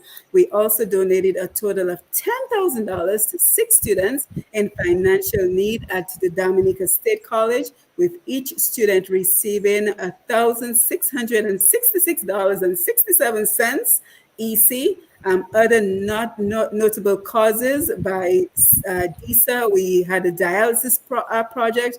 We donated $10,700 to St. Vincent and the Grenadines when they were affected by La Soufriere. Most subject prices, 12 per year to graduates at the Dominica State College. So we give prizes to the graduates at the Dominica State College. Did 5 scholarships to students at the Convent High School, 2 scholarships at St. Martin Secondary School, and one student at the Concord Primary School, $6,000 to Dominica State College students affected by weather. So, guys, I cannot imagine a better cause to support. Exactly. In addition to that, we continue to do well by our community. We are hosting the inaugural National Youth Healthcare and Medical Symposium on October 21st in collaboration with the American Cardinal School of Medicine and the Dominica State College, and hosting the first National Youth Symposium in Portsmouth on the former campus of Ross University. So again, I cannot imagine a better cause. I cannot imagine why you would not be there. If you haven't booked your ticket to Dominica, make sure you book it by Wednesday, October 23rd, so you can be at the ground, Kaima Mamwe, formerly the Evergreen Hotel, was it called? So guys, any thoughts that you want to share at this point? Glenda, go ahead. Simeon, oh, God, ladies first. You know, Simone, I'm so pleased that you've taken time and allotted time to address, the topic, just the impact of our fests, and festivals. And I was a little bit curious because, like you said in your introduction, there are people who say, "What's all that?" They didn't say bacchanal, but all that partying and partying and partying. And I ran across two important publications that I'd like to share Mhm. with you and the audience. One by a faculty member of UWE, he, by the name of Keith Nurse, and it's a 2006 publication. And here's what he said. In economic terms, the cultural creative industry sector is one of the fastest growing sectors of the world economy. And of course, that cultural activity, creative industry includes artists, the arts, all types of cultural entrepreneurs, non-profits, for-profits, etc., etc. And then to collaborate what he said in 2012, Nano Mulder, and I'm going to read his title because it's a long one. I don't know it offhand. He's the chief of the International Trade Unit at the United Nations Economic Commission for Latin America and the Caribbean. And here's what he said. Creative industries have become a new engine of growth and development in the world economy. And he argues that they can become a pillar for economic diversification and export growth in the Caribbean. And what those scholars are saying that because the Caribbean nations cannot compete on a global level, as we all know, due to economies of scale, they can't plant a whole bunch of um, bananas like Goya can or whatever. We have to find ways to compete and earn income and earn revenue. And that is one of the ways that they're seeing the Caribbean nations on a whole are growing and tapping into the same festivals and feasts. And how we do that, you mentioned when we were seeing that technology can help us export our talent, and through the diaspora community, we can put our musicians and in contact with people outside of Dominica. We kind of have to look at ourselves how we can export our talent, or how we can have people buy into our talent locally, whether Mhm. through the way we distribute our music, whether through licensing, whether through publishing, or we see our arts are growing. We see more musicians on the scene. I would like to argue. We see people creating movies. We see many, to my knowledge, many more authors, people publishing books. So how do we tap into that? How do we export our talent as a creative industry? And so what we're seeing in Dominica, while I understand people have a hesitation towards all the partying, but you said that earlier, that is, we're hiring caterers when in an event like ours. At least I can speak to our event, the Dominica Civical Alumni White Sunset with a hint of Creole event. We're renting facilities. We're hiring contractors. We're hiring Yeah. florists. We're hiring consultants. We're hiring caterers, etc. So that is disposable income that these people are earning. We're partnering with local businesses, and disposable income allows a household or an individual to go and purchase more at the local businesses, and the local businesses are able to invest more in their capital to provide more goods and services. And so this is impacting the local economy through an event as simple as the White Sunset event that we're hosting. And so I wanted to share that because you mentioned that when you started, and I said, I've heard that before. I've heard that why are we having so many parties in Dominica? Why are we having, so Dominica is not isolated in that. The Caribbean in a whole and small nations who cannot compete in this global environment in an efficient way, we have the talent, we have, and that is what we have to do. And Jamaica is one who has led the way in being able to publish their music, obtain licensing, etc. And I think that's the way for us in Dominica as well. We'll get there, and I think this will play a role in that, in Yeah, exposing. yeah, and we will continue to be at the forefront of that. But even before, even beyond what you mentioned, Glenda, and you did a good job of mentioning those impacted. But when we think of the dressmakers, when we think of the taxi operators, we Yes. think of accommodations, we think of Right. the nail salons. So we have to think of the ripple effect of the financial benefits that all these sectors in Dominica, and some of them are not even coming to my mind because there's so many Exactly. people. Maybe the babysitter that has to Right. watch your child so you Mhm. can go on fats. So, Yeah. but let me make a quick correction because Glenda, you're right that the tier 2 tickets are now sold out, guys. So the ticketed information I just gave you was tier 2. We've done very well with tier 2, but it's sold out. So the prices right now. So listen up very quick, carefully. General admission 80 EC, which is 30 US. The VIP experience 270 EC, which is 100 US. That is exclusive access to hors d'oeuvres, dinner, and unlimited drinks. VIP table reservations starting at 600 US for 4 people or 900 US for 6 persons. That includes a private buffet, unlimited drinks, and the view of the ocean. What an experience! And very important, no VIP tickets at the door. And Simeon is going to tell us why there's no VIP tickets at the door. But to get your tickets, we have tickets locally in Dominica at Deepex, Bullseye, and Oyo Construction. That is OYO Construction.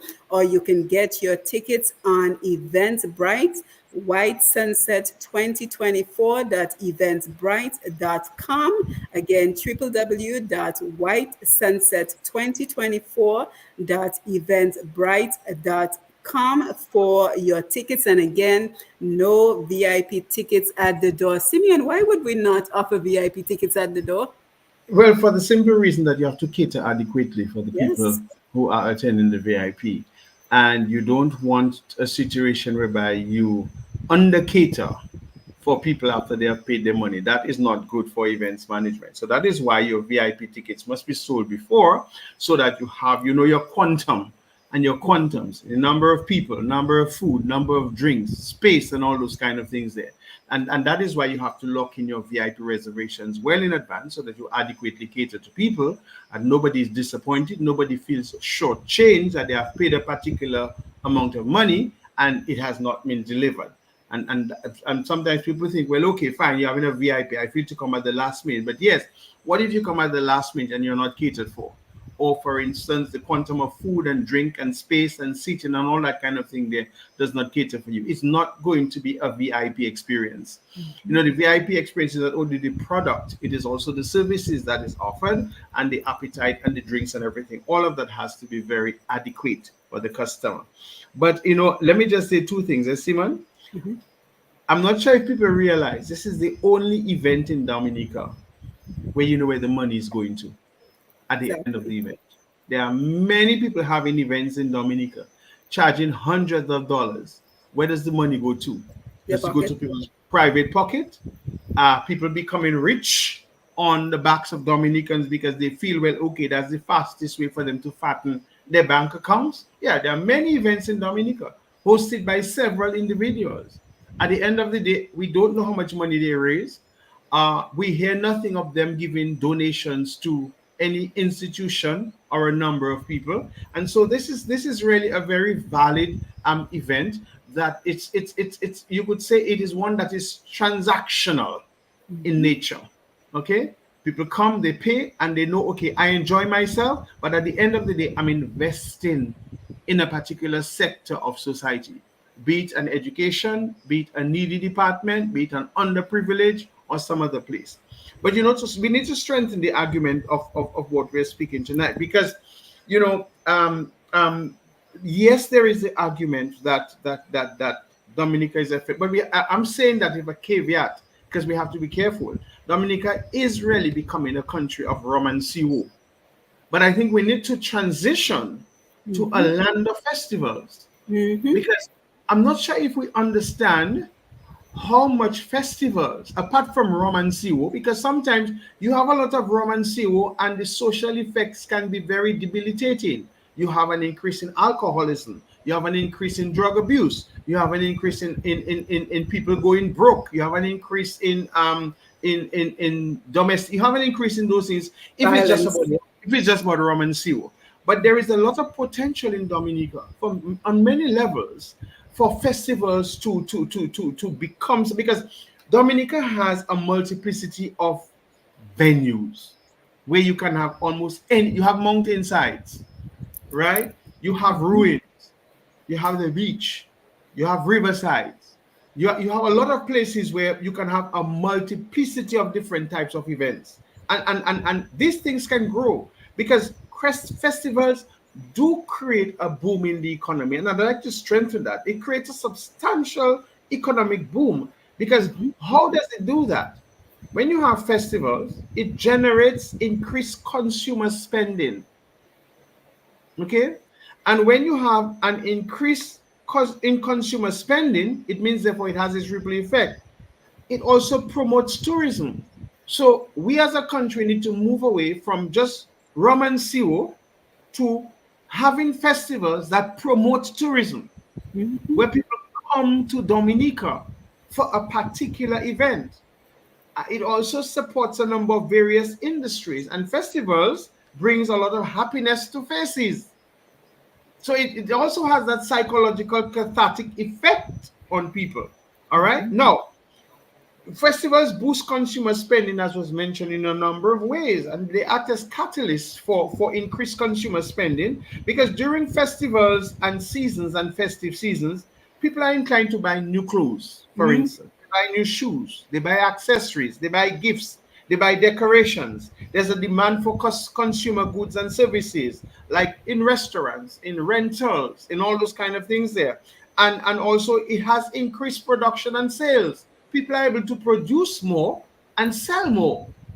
You understand what I'm telling you? All these things are very important. Then you also have the online and the offline retailers. People will be using all the people to send for their clothes from Amazon and Shein and all those kind of things there to bring them. So there's a heightened consumer spending which injects money into the economy. It boosts the business revenue, large and small. There's also a growth, which is what is unique to Dominica, in small business and local vendors. Because what it does, the festivals will create a platform for all our small businesses and local vendors to thrive. So we have our street market fairs, for instance, okay? We can have exhibitions that become vibrant hubs of economic activity. We can have small businesses that will provide the required celebrative festival and other things that go with it. It also creates job and employment opportunities.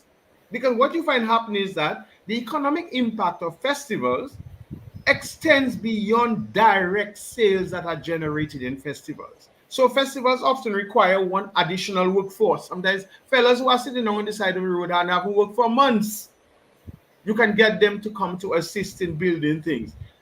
To people to manage various aspects of the event, such as event organization, hospitality, tourism, security. All those things can do. And in addition to that, there's a surge in service demand, which leads to the creation of temporary jobs and employment. So restaurants will say, let us employ a little more people for the season.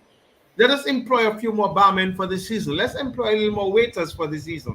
Many individuals in the hospitality and event management industry sometimes are seasonal. So what it does, it boosts their income. Another element which we have to look at very closely, which I find Dominica has not tapped into, and it concerns me very much, is that we have not really grasped the opportunity of how festivals can boost our tourism and hospitality. Okay, in the sense that festivals normally have a significant impact on tourism and the hospitality industry. Because when you think of all the cultural festivals that will attract visitors from far and wide, you have an increase in tourist inflow because tourists will spend on accommodation, they spend on dining, they spend on transportation, they spend on local experiences, and they will stimulate the local economy. And so we festivals can drive that growth of the tourism dependent business, such as hotels that have never been full during the year will be full during the year. Restaurants that will have 10 or 5 patrons a day will maybe have 20, 30 patrons a day. What again? Tour operators will be busy bringing people from here and where. Our souvenir shops may not have enough souvenirs for people to buy. And so the revenue that is generated from festivals and festival tourism can help to diversify your local economies and sustain your tourism industry. And that is why you see, I think we need to tap into that a little more. That's why I'm very happy for this. It's happening at the right time. White Yes, Sunset is happening at the right time. When yes, people are coming to yes. Dominica, when visitors are coming to Dominica, and you expanding, people are bringing their friends, people are talking about it and those kind of things there. And so festivals will bridge that gap between countries. People will get to know certain things. I mean, just last weekend I did a wedding, and out of 120 guests, 90 people came to Dominica for the first time. Never heard Dominica existed before they got the invitation. They landed in Dominica and thought they were going to the Dominican Republic. And when they landed, it was a totally different. And out of the 30 of them who were supposed to leave on Monday, Tuesday, extended their stay to Thursday, Friday, because they just felt they did not have enough. No, that was an event. What, just a wedding? What if you have a festival where people come and they indulge and become engaged in everything Dominican? It also leads to infrastructural development, whether we like it or not. Because here, if you spread festivals around Dominica, based on the cultural and historical and heritage identities of the different villages in Dominica, you know what's going to happen? The local governments, the village countries, village councils are now going to invest in infrastructural development, in projects to prepare for the festivals. They will upgrade transportation networks, improve public spaces, enhance tourist attractions, and become priorities for to accommodate an influx of visitors. And so you're going to have all those long-term benefits that will overall. And then another thing that's going to happen, which again we are losing in Dominica, is the cultural preservation and heritage tourism. Because when people come to your country, you are encouraged more to preserve your cultural traditions and heritage to show who you are as a people, to promote your identity. And so these celebrations will offer opportunity to preserve and showcase local customs, rituals, art forms, and the cultural heritage of a people. So I just like to end by saying, in all of this, I hope I'm not talking too long, is that the economic boom that is triggered by festivals stimulates various sectors from retail and hospitality, tourism, and infrastructure development. And what it does, it harnesses the potential of festivals and communities and governments, which can leverage cultural celebrations to foster economic growth, okay? Support local businesses, preserve cultural heritage.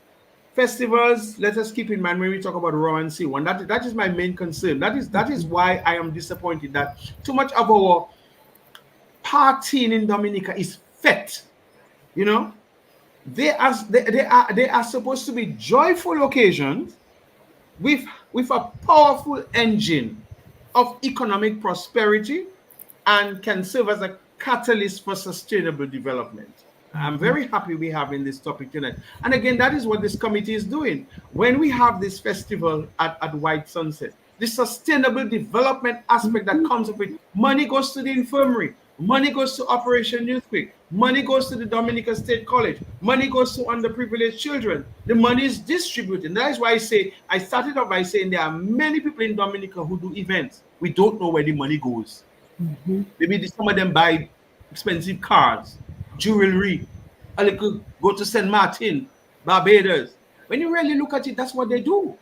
But Yeah, here we and yeah, and this, Simeon, and it's not that we're saying that is a bad thing, that if you choose to earn your income doing festivals and fetes and feasts, that's a bad thing. But I hope we are inspiring these other events to give right. something back. Right? But We're at the not end of saying the do day, like us and give all your money to no, charity. right. But yes, But but maybe we can inspire you to give a inspire them. portion. Right. But not only a portion, but you see, my whole thing is apart from just the short term financial gains, there must be an investment that goes with it. So the question is, what is the investment? Are they investing in themselves or are they investing in the wider society? So Because let that me is let me that. pitch in a little bit here. Yes. Yes. So I want to sort of blend a little bit too. I'm sorry I disappeared for a bit. I was actually able to hear, but then I was my camera and mic wasn't coming on. But Right. I'm here now. So in addition to all the triggers from festivals, it also serves to attract our own nationals to return and visit Dominica. I Right. think it's during those festive times, I think we have the most diasporans, as we call them, visit Dominica, right? But the other part of I want to pull a bit from the many benefits here is the whole commercial activity, right? The commerce that's generated. Um, that happens, and there's a cycle here because you can't have these events. Well, most of these events can't be held without sponsorship, and the sponsors come on board because they see some return to them. And so it's very important in my mind that we that I would certainly acknowledge who our sponsors are for White Sunsets. Without them, it would not be possible, and we would not be able to achieve our objectives of giving back. So we have platinum sponsors. Do It Center has come on board. Oyo Construction Limited, our gold sponsor Flow Dominica, our bronze sponsors Fine Foods Belfast Limited and GBA Enterprises.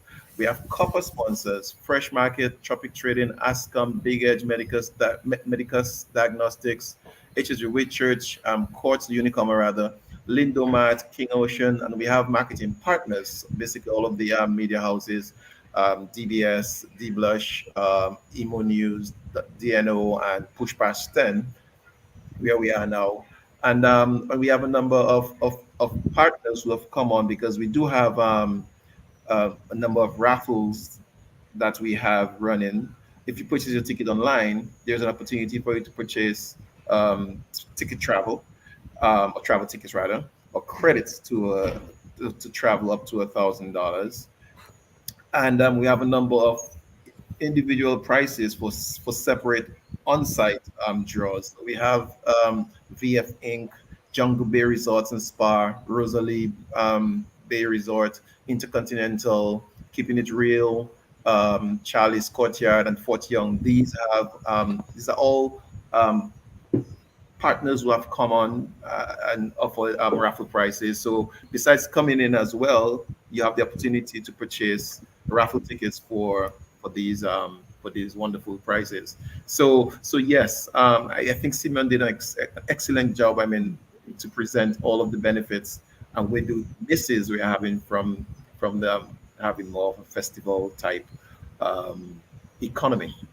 Yes, yes, and he did an excellent job, and I want to thank you, Keith. I was about to mention the sponsors as well, but let us also remember to thank Q95 FM for the opportunity to come Oh and yes, present this program and for the work that they continue to do to support our organizations. But Simeon, you took it from my mouth because that was the next topic I was about to cover: the economic sustainable development that comes with this fetes and festivals. Because if you notice, every time we have one of those events, I try to do a program on what's next, because it has to go beyond.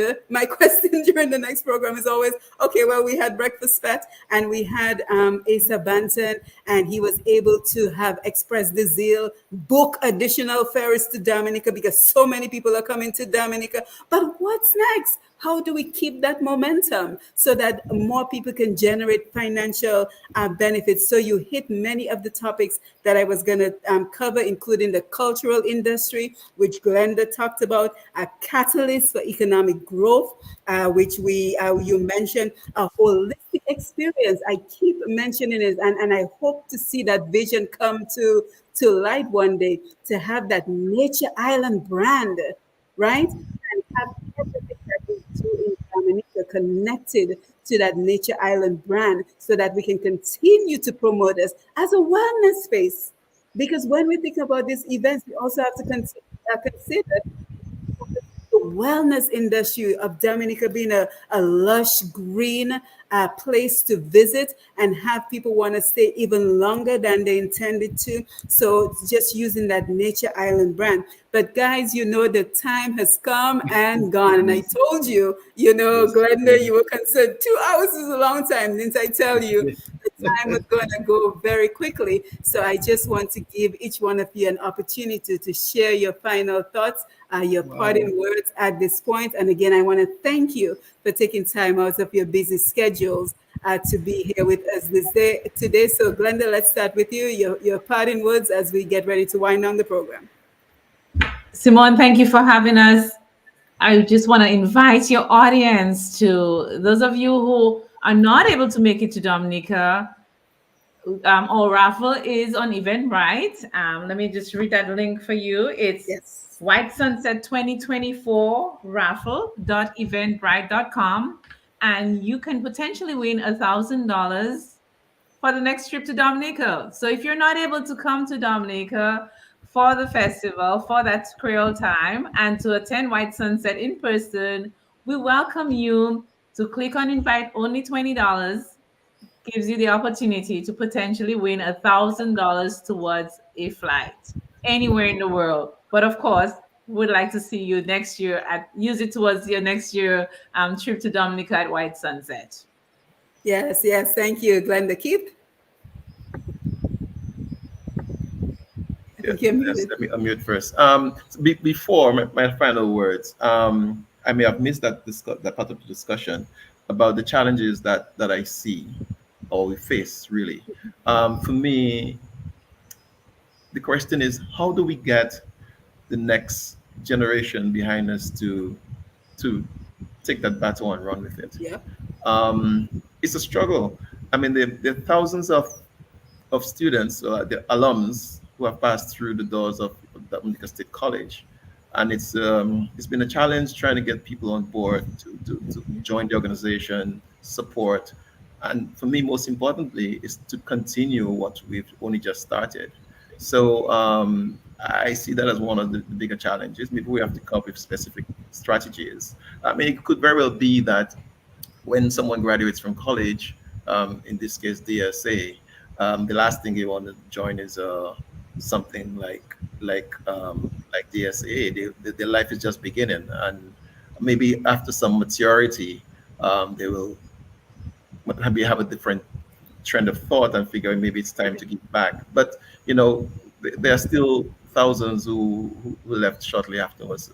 So we'd really like to see, and maybe this is an appeal for persons to join the organization, those who have attended the SA, so that we can continue to grow the organization, and more importantly, that it can continue beyond those of us who started it. So in closing, nonetheless, I want to thank you for inviting us here. The time went by really quickly, and we really look forward to having a good event. We hope that people show up. So far, it's been very encouraging. VIP is maybe about 75% sold out, I think. So those who are thinking about it, you don't have much time to get in, and we look forward to really having a great event and seeing a lot of people, a lot of networking at not just White Sunset, but for the whole season, and spin the economy a bit more.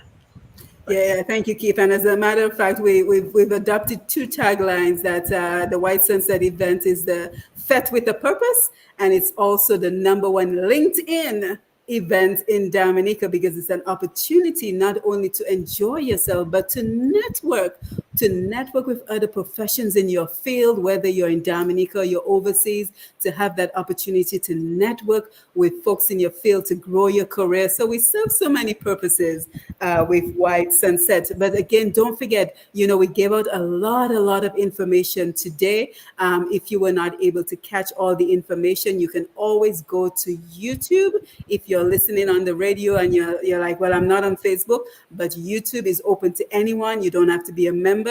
So go to YouTube and type in Q95 FM radio, and you will get the replay of the entire program. Or if you're on Facebook, again, Q95 FM radio, as well as Push Past 10, and you will be able to get the entire program. So I hope that you will share this program with others who are in the event management space, or if you yourself, you're thinking of getting into the event management space.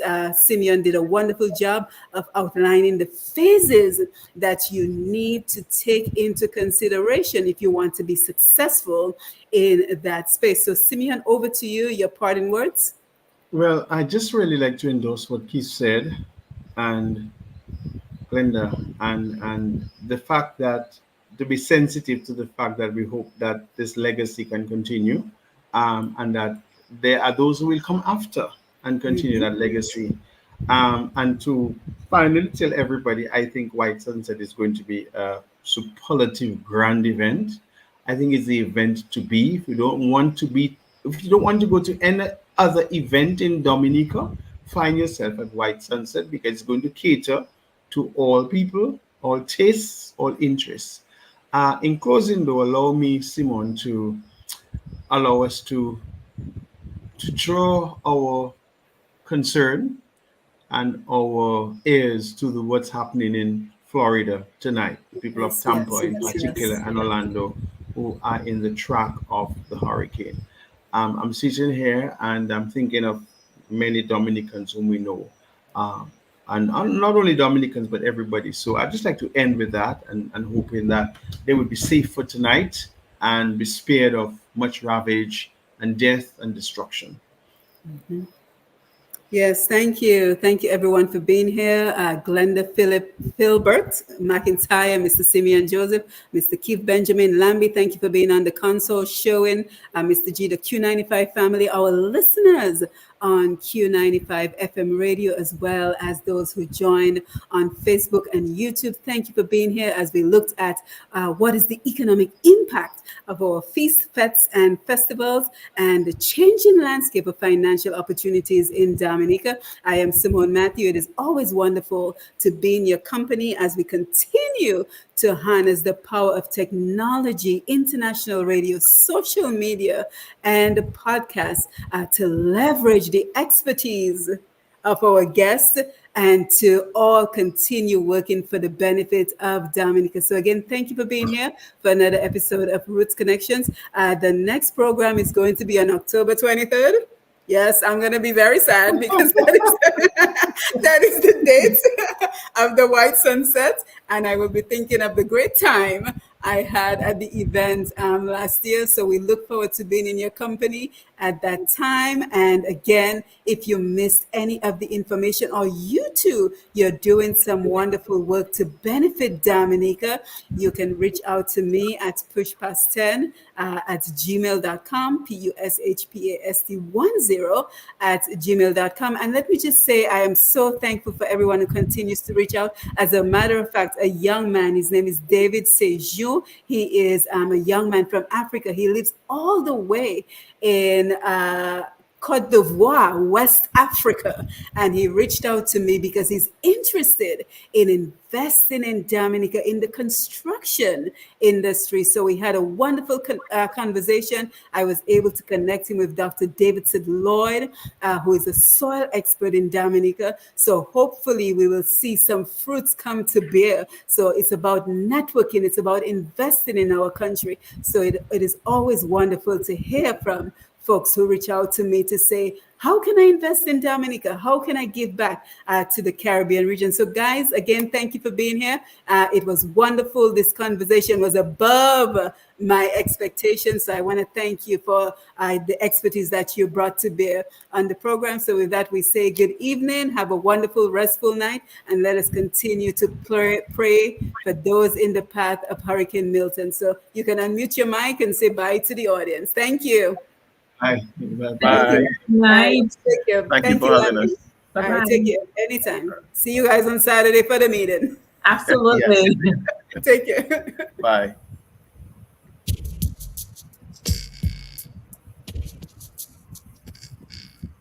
Joe! Rastafari.